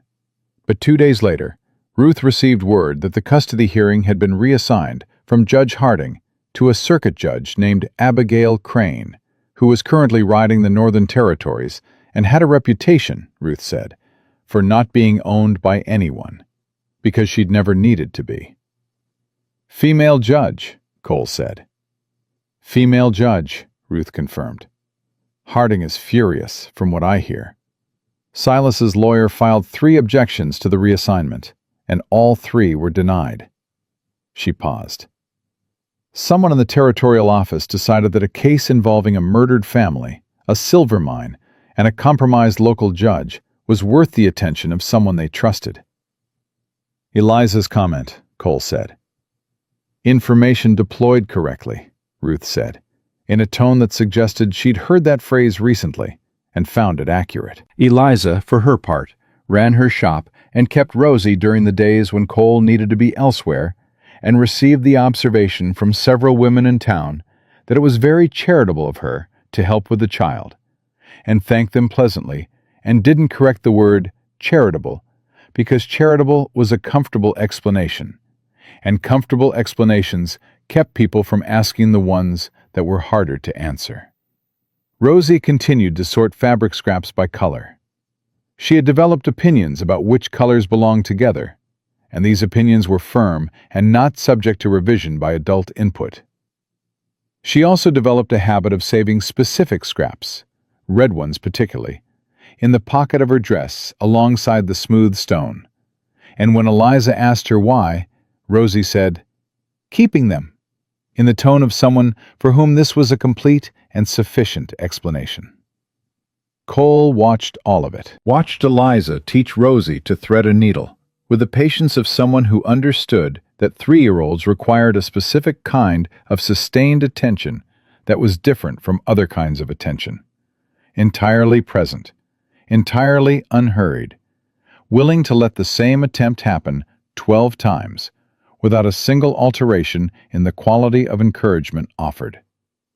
Watched Rosie's face during these lessons, the concentration and the occasional triumph, and the way she looked at Eliza when she got something right, checking that the achievement had been witnessed, which was the thing children needed most and asked for least. Watched himself, too, in the quiet moments. Noticed that the cabin 12 miles up the mountain had stopped feeling like the place he lived and had started feeling like a place he'd stayed for a while. Noticed that the weight he'd carried for 7 years, the specific, dense weight of a life arranged to prevent further damage, had shifted somehow, become something different. Not lighter exactly, but differently distributed, spread across more than one set of shoulders. He didn't examine it too closely. 3 weeks to Laramie, and then whatever came after. One thing at a time. On the 14th day, Silas Dorn came back to Clearwater Springs. He came alone, which was the part that concerned Cole most, because a man like Silas arriving without his hired men and his lawyer was a man who decided that the current approach wasn't working and had reconsidered his options. Cole saw him from the window of Eliza's shop, riding down Main Street with his fine coat and his good horse, and the unhurried ease of someone who owned more time than he needed. Silas tied his horse outside the shop. Cole was between the door and Rosie before it opened, which was where he'd been spending considerable mental energy for 2 weeks, maintaining the geometry of a room so that he was always between Rosie and whatever came through any entrance. Eliza was behind him, with Rosie on her hip, and Rosie had gone still and watchful in the particular way she went still when she'd categorized something as requiring attention. The door opened. Silas came in and looked at the three of them with his perfect smile, and for a moment, nobody said anything, and the silence had the specific quality of a room where everyone present understood exactly what the room contained and was deciding what to do about it. "Mr. Hargrove," Silas said warmly. "Mrs. Weston, I hope I'm not interrupting." He looked at Rosie. His eyes moved across her face with the expression of a man doing inventory. "My goodness, she looks just like her mother." Rosie looked back at him with her flat green eyes and said nothing. She had both arms around Eliza's neck and the stone from her pocket in her fist, and she watched Silas Dorn the way she'd watched him the first morning, with the careful attention of a child who had learned to read a room by reading the adults in it. "What do you want, Mr. Dorn?" Cole said. Not a question. "I want what I've always wanted," Silas said reasonably. "What's best for this child. I heard about the judge reassignment. Very interesting development." He moved a step further into the shop, looking at the fabrics on the shelves with apparent casual interest, the way a man moved through a space to demonstrate that he felt entitled to it. "I've been thinking, since then, that perhaps the legal route is more trouble for everyone than it needs to be, including Rosie." "Say what you came to say," Eliza said. Silas turned the smile toward her. "There's a family in Cheyenne. Good people. A doctor and his wife, no children of their own, substantial means, excellent standing in the community. They're prepared to take Rosie in as their daughter, provide everything a child could need: education, security, a proper home." He paused. "I'm prepared to withdraw my custody claim entirely and support this arrangement, which I believe Judge Crane would look on very favorably. All I need is the land claim transferred to cover the cost of the child's long-term care and education." Cole heard it the way he'd heard things in his Pinkerton years. Underneath the words, in the structure of what was being offered and what was being asked, where the actual transaction lived. Silas was offering to give up Rosie in exchange for the land. The thing he'd wanted from the beginning. The thing two people had died for. He'd calculated that Rosie personally was becoming more trouble than she was worth, and that the land was the point. Had always been the point. And if he could get it another way, he'd take it. "No," Cole said. Silas's smile didn't move. "You haven't considered—" "No," Cole said again. Same word, same tone, same place. "The child would have everything. She has everything she needs," Eliza said. Her voice was steady and quiet, and entirely without heat. "She has people who are keeping her safe because they chose to, not because they're being paid to. She has a home. She's not a transaction, Mr. Dorn. and her father's land isn't a bargaining chip. A pause. You came here because the judge reassignment scared you. Because Abigail Crane doesn't owe you anything, and you've never dealt with someone in that position before. Eliza held his gaze. You should leave, now. Something moved behind Silas's eyes, fast and cold, the blade catching light thing that Cole had seen the first morning, and then gone, smoothed back under the smile with the practiced ease of long habit. Mrs. Weston, he said softly, I hope you understand what you're involved in. Completely, Eliza said. Silas looked at Cole. The smile had changed, thinner now, more accurate. The version that appeared when the pleasantness had been decided to be unnecessary. See you in Laramie, then, he said. He left. The door closed behind him, and the shop was quiet. And Rosie, without being set down, tightened her arms around Eliza's neck by a degree that communicated everything she understood and couldn't say. He's going to try something before the hearing, Cole said. Yes, Eliza said. She was rubbing Rosie's back in the absent, automatic way she'd developed over 2 weeks. The way a person did something they'd stopped having to think about. He came here to see what we had, and to offer an exit that kept the land and cut his losses everywhere else. We turned it down, which means he goes back to the original plan. She looked at Cole. We need to be somewhere he can't predict. Laramie, Cole said. Early, a week before the hearing. Ruth can arrange somewhere to stay that isn't known to Silas's people. Eliza set Rosie down gently and crouched in front of her. Hey, you okay? Rosie considered the question with her customary thoroughness. That man smells wrong, she said. Eliza blinked. What do you mean, wrong? Like something trying to smell like something else, Rosie said, with the linguistic ingenuity of a 3-year-old navigating a concept her vocabulary hadn't fully caught up with. She opened her fist and looked at the stone in her palm. Papa said when something smells wrong, you walk the other direction. Eliza looked up at Cole, over Rosie's head. Her eyes were bright and steady, and something in them had gone very fierce in the way she'd looked at Fletcher when she talked about the territory and what happened when one man got too much. Your papa was right, Eliza said to Rosie. He was a smart man. They rode to Laramie 7 days before the hearing, all 3 of them, with Ruth a half-day behind on her own horse. And they arrived in the territorial capital without incident because Silas Dorn, it turned out, had not anticipated them moving early, which was the point. Ruth had arranged a room at a boarding house on the north side of town, run by a woman named Mrs. Holt, who had known Ruth for a decade and asked no questions beyond whether they needed a cot for the child. They needed a cot for the child. Mrs. Holt produced one. The week before the hearing was the longest week Cole could remember since a November 7 years ago. But it was long in a different way. Not the hollow, aching length of grief, but the taut, held breath length of waiting for something that mattered.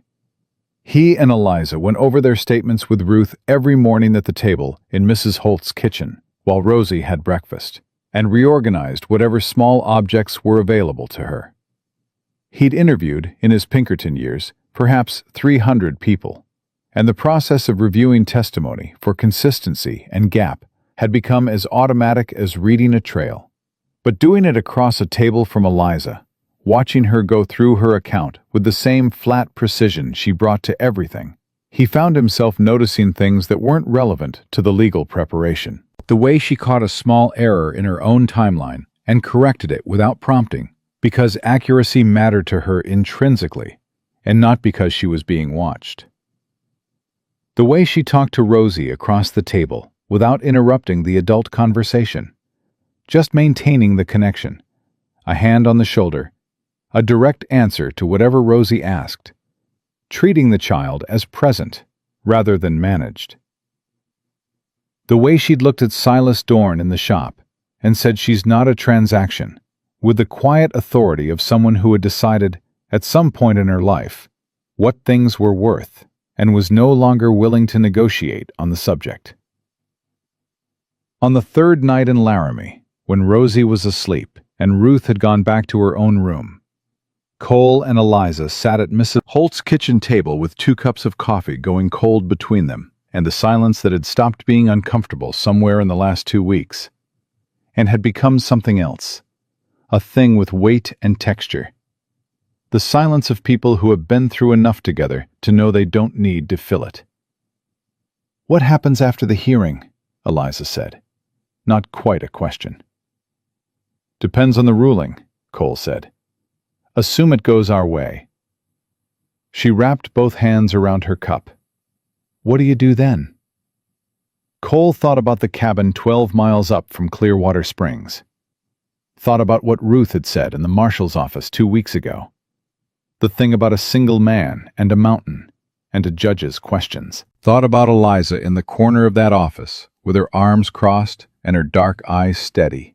And Eliza at the stove, heating soup for a child she'd met once and decided was worth fighting for.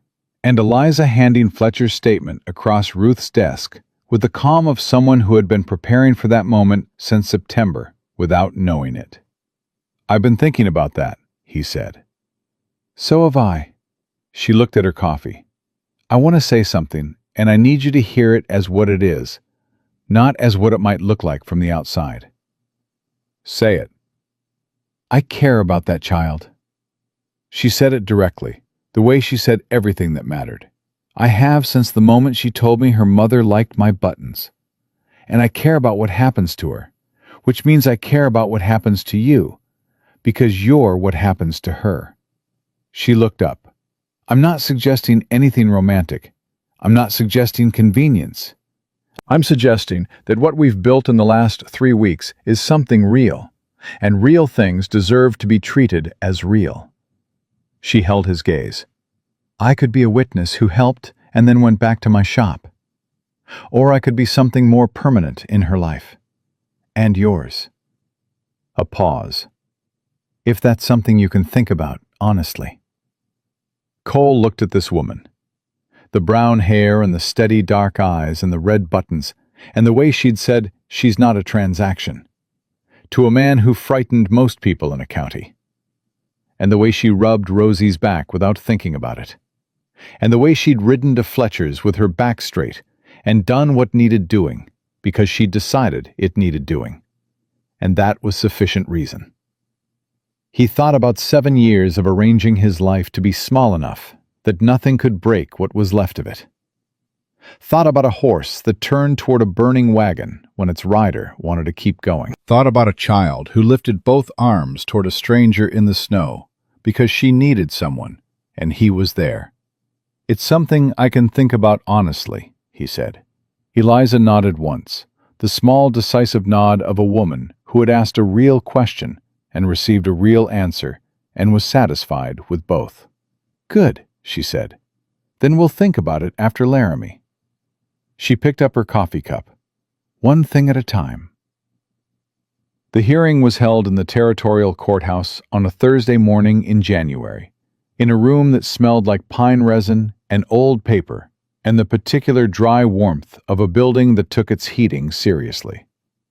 Judge Abigail Crane was 60 years old, small and angular, with white hair pinned back and eyes the specific sharp gray of someone who had spent decades watching people try to manage her impression of them and had developed a comprehensive immunity to the effort. She looked at Silas Dorn's lawyer when he stood. She looked at Cole when he stood. She looked at Eliza. She looked at Ruth.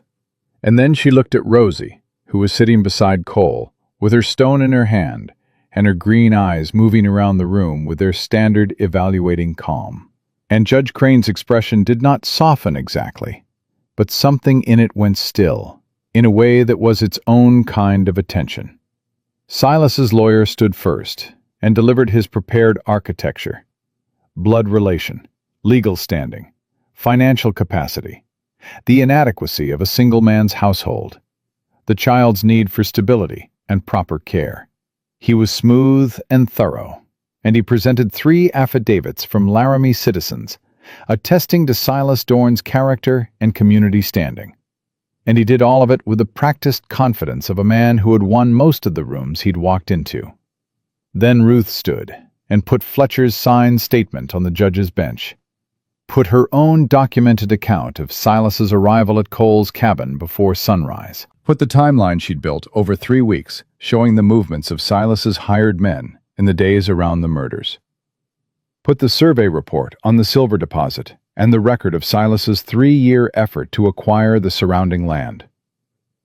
Then Eliza stood and said everything James Whitfield had told her in September. Every detail, every date, every word of the conversation she'd been carrying for 4 months, with the specific, careful weight of a person who understood that the time to use information was when it could actually help. She said it clearly and without drama, and with the credibility of someone who had no apparent motive beyond the truth of what she'd witnessed. And Cole watched Judge Crane's eyes move between Eliza and Silas as she spoke, and watched something settle in the judge's expression that had the quality of a conclusion being reached. Silas's lawyer objected 3 times. Judge Crane overruled him 3 times, each time with a brevity that suggested she found the objections less interesting than whatever she was thinking about instead.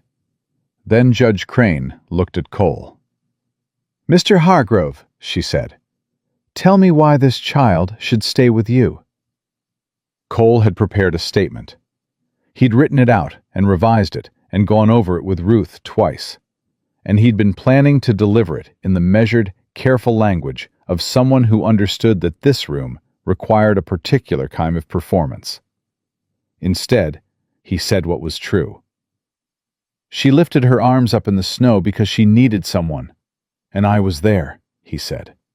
"And I've been there every day since. I don't have much to offer her except that. Showing up every day and putting her first. I know that's not enough on paper. I know what a judge looks at when they look at a single man and a mountain cabin." He paused. "But she called me Papa in her sleep, before she called me anything else awake, and I've been trying every day to deserve it." The room was quiet. Rosie, who had been sitting with her stone and her careful green eyes, looked up at Cole, and then looked at Judge Crane, and in the way of 3-year-olds who had decided something was important enough to participate in, said clearly into the silence, "He stays." Silas Dorn's lawyer started to say something. Judge Crane held up one hand without looking at him, and he stopped. "Mr. Dorn," Judge Crane said, "I have reviewed the documentation presented by Deputy Marshal Calloway. I have a signed witness statement placing you at a location 8 miles from Cooper's Ridge at 2 a.m. on the night 2 people were murdered. I have records of your systematic acquisition of land surrounding the Whitfield claim over 3 years. I have testimony from a credible witness regarding your visit to the Whitfield homestead in August and the subsequent incidents." She looked at him with those sharp gray eyes. "I am referring this matter to the Territorial Prosecutor's Office for investigation of possible connection to the murders on Cooper's Ridge. That investigation will proceed, regardless of today's custody determination." Silas's smile had disappeared for the first time completely. What was underneath it was not what Cole had expected. Not rage, not fear exactly, but something older and more tired. The expression of a man who had been running a calculation for a very long time, and had just seen the arithmetic fail. "As to the custody of Rosie Whitfield," Judge Crane said. She looked at Cole. She looked at Eliza. She looked at the child between them, with her stone and her green eyes, and the absolute specific gravity of a 3-year-old who had decided where she belonged. "I'm granting temporary legal guardianship to Cole Hargrove, pending the criminal investigation. Permanent determination will follow the resolution of that investigation." She paused. "I would note for the record that the question of a suitable household structure for a growing child is one this court takes seriously, and I will be looking for evidence that this question has been thoughtfully addressed when we returned to the matter of permanent custody. Cole felt Eliza's hand close briefly around his arm, just for a second, and then release. Silas Dorn stood. His lawyer was already gathering papers. Silas looked at Cole across the room, with the expression of a man revising his plans in real time, calculating new angles, deciding what still remained available to him. Because men like Silas Dorn did not stop. They only redirected. And Cole knew that, and filed it in the place where he kept things that needed ongoing attention. But Rosie had climbed into his lap during the judge's final words and was sitting there with her back against his chest and her stone in her hand and her eyes on the room, with the calm of someone who had gone somewhere frightening and found that the people she'd trusted had held. And that was the thing that mattered, and the rest was noise. "Cole," she said quietly. "Yeah? Can we go home now?" Cole looked at Eliza. She was looking back at him with her dark, steady eyes and the composed face, and something underneath the composure that was real and warm and not being hidden so much as simply held for the right moment. Patient, the way she was patient with everything that mattered. "Yes, sweetheart," Cole said. "We can go home." Home turned out to be a more complicated word than it had been before Laramie. They rode back to Clearwater Springs in 2 days, the three of them and Ruth, and the town received them with the particular compressed attention of a small community that had been watching a situation develop and was now waiting to see what shape it settled into. Mrs. Aldridge came out of her house when they rode past and nodded at Cole, with the specific nod of a woman who had revised her opinion of something and was acknowledging the revision. The man outside the general store, who'd stopped meeting Cole's eyes, started meeting them again. Small things. The kind of things that meant a town had made up its mind. Silas Dorn's hired man with the scar on his chin was not on Main Street. Had not been seen since the morning they'd left for Laramie. Ruth noted this without comment, which was its own kind of comment. Eliza opened her shop the morning after they returned, and Cole brought Rosie by at noon, the way he'd been doing for 3 weeks. And Rosie went straight to the fabric basket and began her color sorting with the focused efficiency of someone returning to important, interrupted work. And Eliza put coffee on, and didn't make anything of the ordinariness of it, because the ordinariness was the point. Judge Crane's referral to the prosecutor went out yesterday, Ruth told Cole that afternoon, outside the marshal's office. Territorial prosecutor is a man named Aldous Webb. He's thorough and he's honest, and he has no connection to Silas Dorn that I can find. She paused.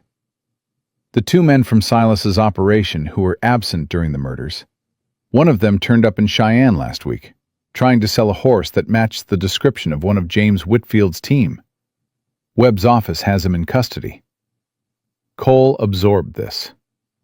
He'll talk. Webb thinks so. A man who sells the dead man's horse in the same territory where the dead man was killed is not a man who planned very far ahead. Ruth's expression was dry.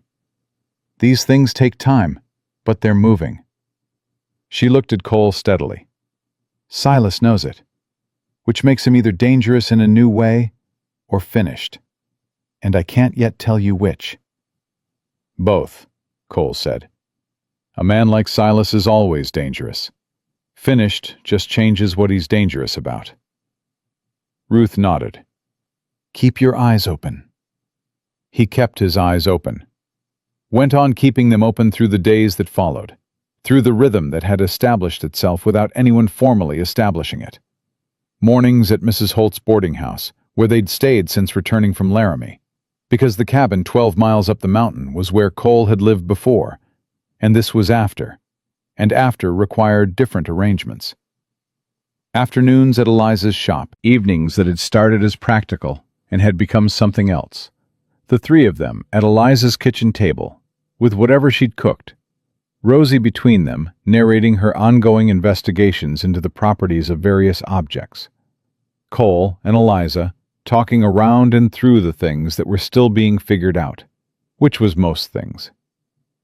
On a Thursday evening, 2 weeks after Laramie, Rosie fell asleep early, worn out from a morning of helping Eliza take inventory.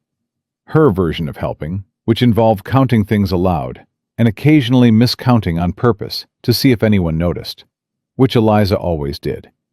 And Cole and Eliza sat at the kitchen table after, and the quiet between them had the quality of something that had been patient long enough and was ready to be addressed.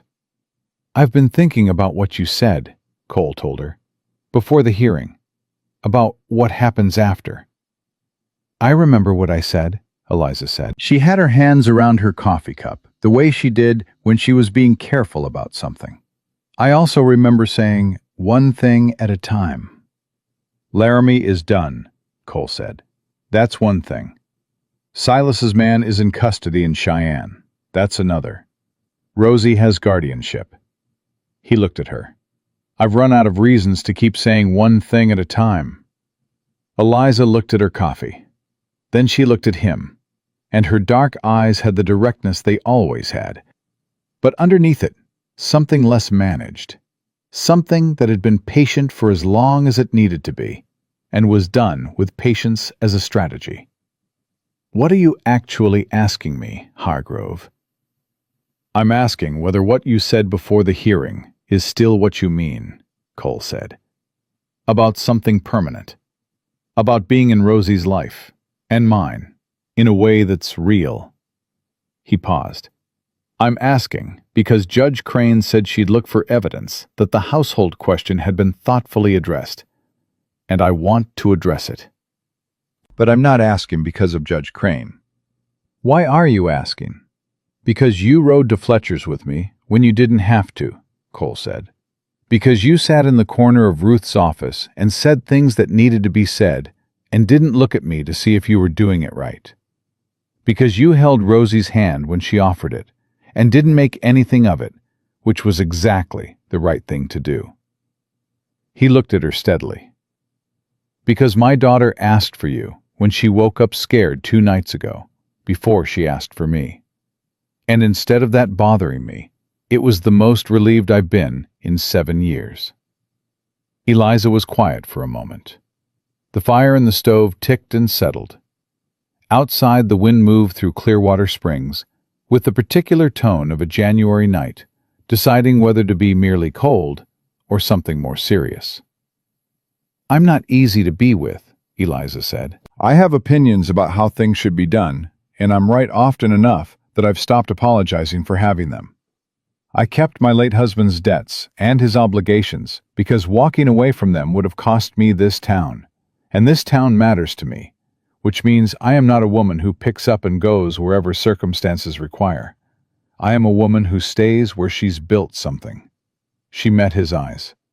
"You need to understand that before you ask me anything." "I understand it," Cole said. "I spent 7 years in the mountains because I needed to stay somewhere I'd built something too, even if what I built was mostly just not being broken anymore." "Are you?"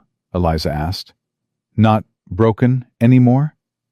Cole thought about this honestly, the way the question deserved. "I don't know if that's the right word for it," he said finally. "I think I'm differently shaped than I was. The things that happened didn't unhappen, but they stopped being the only thing." He paused. "She did that," he said, meaning Rosie, "and then you did the rest."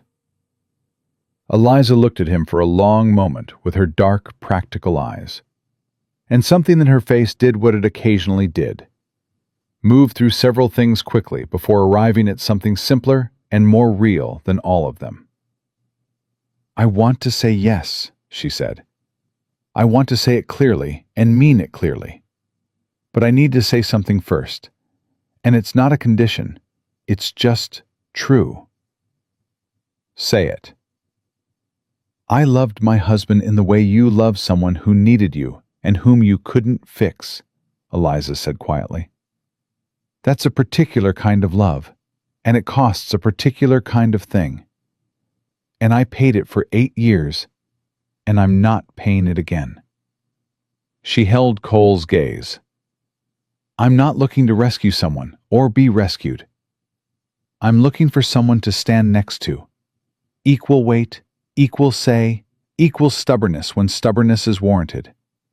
She paused. That's what I'm offering. That's all I'm offering. And it's everything I'm offering. That's what I want, Cole said. That's exactly what I want. I don't need rescuing.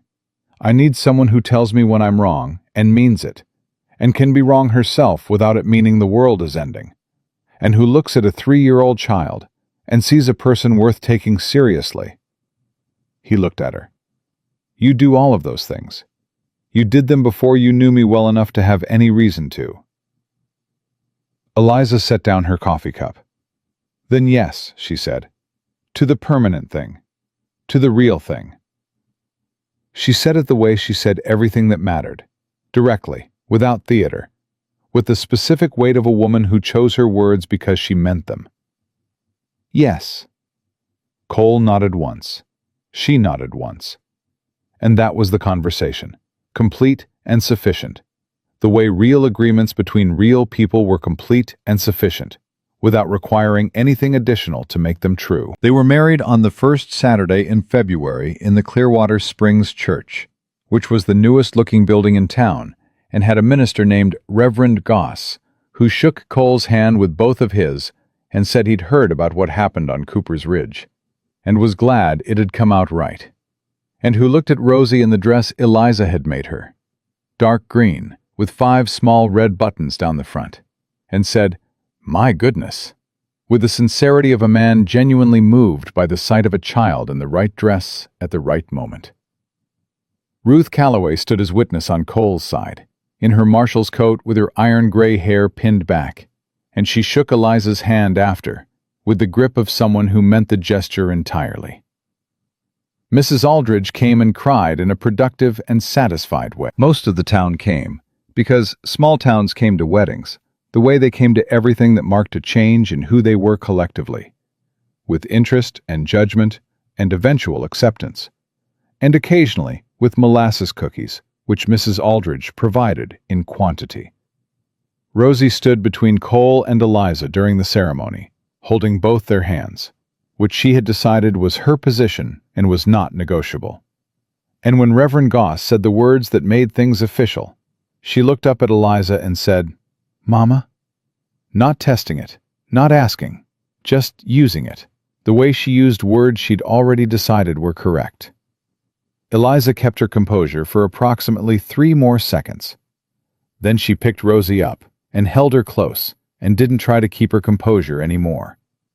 And Cole put his hand on both their backs, and the Reverend finished the ceremony to the sound of Mrs. Aldridge crying more productively than before. The weeks that followed had the quality of something being built, not dramatically, not in any single moment, but in the accumulated weight of daily things. Eliza moved into the boarding house room with Cole and Rosie, while the house she'd purchased 2 streets from the shop was made ready.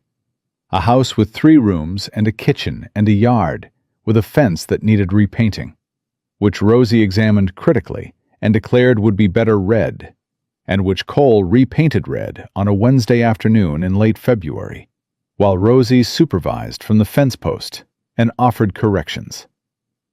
Eliza watched from the doorway with her arms crossed and something on her face that she didn't try to name or manage, just let be what it was. "She's very opinionated about the fence," Cole said. "She's opinionated about everything," Eliza said. "She gets it from somewhere." Cole looked at Rosie on the fence post, who was currently explaining to him in considerable detail why the section near the gate needed more paint than he'd applied, and thought about a man on Cooper's Ridge who'd told his daughter to run and had trusted that the instruction was sufficient, that someone would come, that the world contained people who would hear a child in the snow and turn toward her rather than away. "She gets it from her father," Cole said. "He raised a daughter who knew how to wait in the dark without losing herself." Eliza was quiet for a moment. "You should tell her that," she said, "when she's old enough to understand it. That her father was brave. That what he did on that ridge saved her." "I will," Cole said. "She should know where she came from." In March, the Territorial Prosecutor's Office sent word that the man found in Cheyenne with James Whitfield's horse had provided a full account in exchange for reduced charges. The account named the second contractor. It also provided specific details about the instructions they'd received, the location where they'd received them, and the man who'd given them. A man described in terms that matched Silas Dorn, with the precision of someone who had decided that protecting Silas Dorn was no longer worth the arithmetic. In April, Silas Dorn was arrested at his ranch outside Laramie. He came out of the house when the deputy marshals arrived and stood on the porch with his fine coat and his good posture and attempted the smile. And one of the deputies reported afterward that the smile had looked different than they'd expected. Smaller, older. The expression of a man who had finally run out of calculations that worked in his favor. Ruth sent word to Cole the same day. Cole read the letter at the kitchen table, with Rosie on his lap, eating an apple, with the focused attention she brought to apples. And he read it twice, and then he set it down and looked at the window for a while. "What does it say?" Eliza asked. She was at the counter, not pretending not to be watching him. "It's over," Cole said. "They have him." Eliza set down what she was holding. She came to the table and put her hand flat on his shoulder and left it there.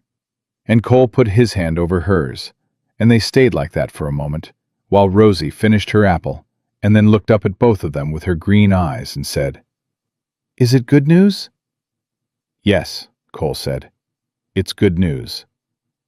"Good," Rosie said, with the practical satisfaction she brought to information that confirmed things were as they should be. She held up the apple core. "Done." Cole took the apple core. Eliza squeezed his shoulder once and went back to what she'd been doing. The kitchen smelled like coffee and whatever Eliza was baking. And outside, the Wyoming spring was doing what it did, arriving not with drama, but with persistence, wearing down what remained of winter one warm day at a time. In May, Judge Crane's office sent the finalized custody determination. Permanent legal guardianship of Rosie Whitfield granted to Cole Hargrove and Eliza Hargrove. The document had the territorial seal and 2 signatures and Rosie's name in careful official script, and Cole held it in both hands and read it the way he'd read Fletcher's statement in Eliza's shop. Not once, not twice, but until the words stopped being words and became simply true. Eliza read it over his shoulder, her chin near his ear, her hand on the back of his chair. "Rosie Whitfield," she said softly. "We should ask her someday, if she wants to change it." "Someday," Cole agreed, "when she's old enough to choose." They didn't have to wait as long as they expected. That evening, after dinner, Rosie was sitting on the floor of the front room, arranging her stone collection. She had added to it considerably since December, selecting each new stone with the rigorous criteria she applied to acquisitions generally. And she looked up from her work and said to no one in particular, "Can my name be Rosie Hargrove?" Cole and Eliza looked at each other over her head. "Why do you want that?" Eliza asked. Rosie considered the question seriously, turning a smooth gray stone over in her palm. "Because that's who I am now," she said. The tone of someone stating an obvious fact to adults who sometimes needed help with obvious facts. "Rosie Hargrove. Papa and Mama Hargrove." She looked up. "That's how names work." Cole's throat did the thing it had been doing occasionally since December, tightening in a way that required him to look somewhere else for a moment. He looked at the window. The evening light was gold across the floor, the particular gold of Wyoming in late spring, the light that meant the worst of winter was genuinely behind you and not just resting. "That's exactly how names work," Eliza said. Her voice was steady, which cost her something Cole could see and respected completely. "Okay," Rosie said, satisfied, and went back to her stones. On the first Saturday in June, Cole rode back up to the cabin on Cooper's Ridge for the first time since January. He went alone, telling Eliza he needed to collect some things, which was true, and also that he needed to do it alone, which she understood without requiring explanation, because she was Eliza, and that was how she operated. The cabin was as he'd left it, cold and settled, the way places went when they'd been emptied of the warmth of habitation. He collected what he'd come for, a few tools, his Pinkerton service record, which he'd never known what to do with, a photograph of his wife that he'd kept in a tin on the shelf because putting it away felt like erasure, and looking at it every day had eventually felt like something else. He stood with the photograph for a while in the empty cabin.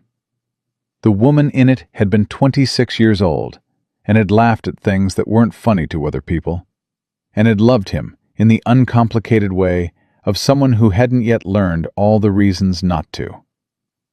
She deserved better than what had happened to her. That was still true and would always be true, and no amount of living forward changed it. But living forward was what you did. She would have understood that. She was the kind of woman who understood things like that. He put the photograph in his coat pocket, close to where he carried things that mattered, and walked out of the cabin and pulled the door shut behind him, and rode back down the mountain toward Clearwater Springs without looking back. Eliza was on the porch when he returned, a cup of coffee in her hand, watching Rosie in the yard attempt to teach the gray cat from next door to sit on command, a project the cat was declining to engage with, but that Rosie had not yet accepted as a closed question. Eliza looked at Cole when he dismounted, read his face the way she read everything, and said nothing, and handed him her coffee cup, which was the right thing. He stood beside her on the porch and drank the coffee, and they watched Rosie negotiate with the cat in the long June evening, and Cole felt the thing that had been shifting since December settle finally into a shape he could name. Not the absence of grief. Grief didn't absent itself. It just changed its address, moved from the front room to somewhere further back, where it could be acknowledged without running everything. Not the erasure of what had been lost, just the truth of what had been found. A child who lifted her arms in the snow because she believed someone would come. A woman who rode to a way station in December because she'd been wrong once in September and wasn't going to be wrong about it twice. A town that had watched a complicated situation resolve itself and had adjusted its opinions accordingly, with the gradual grace of communities that were capable of it. A life that had been arranged to stay small and had been rearranged by a 3-year-old's specific gravity into something that could hold more than survival. "Cole," Rosie called from the yard without looking up from the cat. "He's not listening." "Cats don't listen," Cole called back. "He should learn," Rosie said firmly. "Tell him that." Rosie turned to the cat and said, with the patient authority of someone accustomed to being obeyed eventually, "You should learn to listen." The cat regarded her with the complete indifference of its kind. Rosie regarded it back with the complete certainty of hers. Eliza made a sound beside Cole that was not quite a laugh, but was in the same territory, warm and real. The sound of someone who was where they'd decided to be, and had stopped being surprised that it was good. Cole looked at his daughter in the evening light, red-haired and green-eyed, and opinionated about cats and fence colors and the proper organization of stones. The daughter of a man who told her to run, and a woman who died loving her, and a cowboy who turned back on a mountain ridge because his horse had better instincts than he did, and understood that what had happened on Cooper's Ridge in December was not only a tragedy. It was also the night a child's father gave her the last and best gift he had, which was the instruction to keep going. And she had carried it out exactly right, and someone had come. Some things were irreversible. Some losses did not recover into anything except a different kind of carrying. Some winters were long enough to change the shape of what survived them. But spring came. It always came. Not to undo what winter had done, but to show what had held, what had been strong enough, or stubborn enough, or loved enough to make it through to the other side, and to grow forward from there with the particular fierce insistence of things that had already proven they knew how to survive, and had decided to do more than that. Rosie Hargrove put both hands on the cat's face, looked it directly in its unimpressed eyes, and said, "I'm not giving up on you." The cat, after a moment that might have been consideration, sat down. Rosie turned to Cole and Eliza with the expression of someone who has just confirmed a fundamental truth about the world. "See?" she said. Cole looked at Eliza. Eliza looked at Cole. And the evening settled around the three of them, warm and ordinary, and entirely, completely theirs.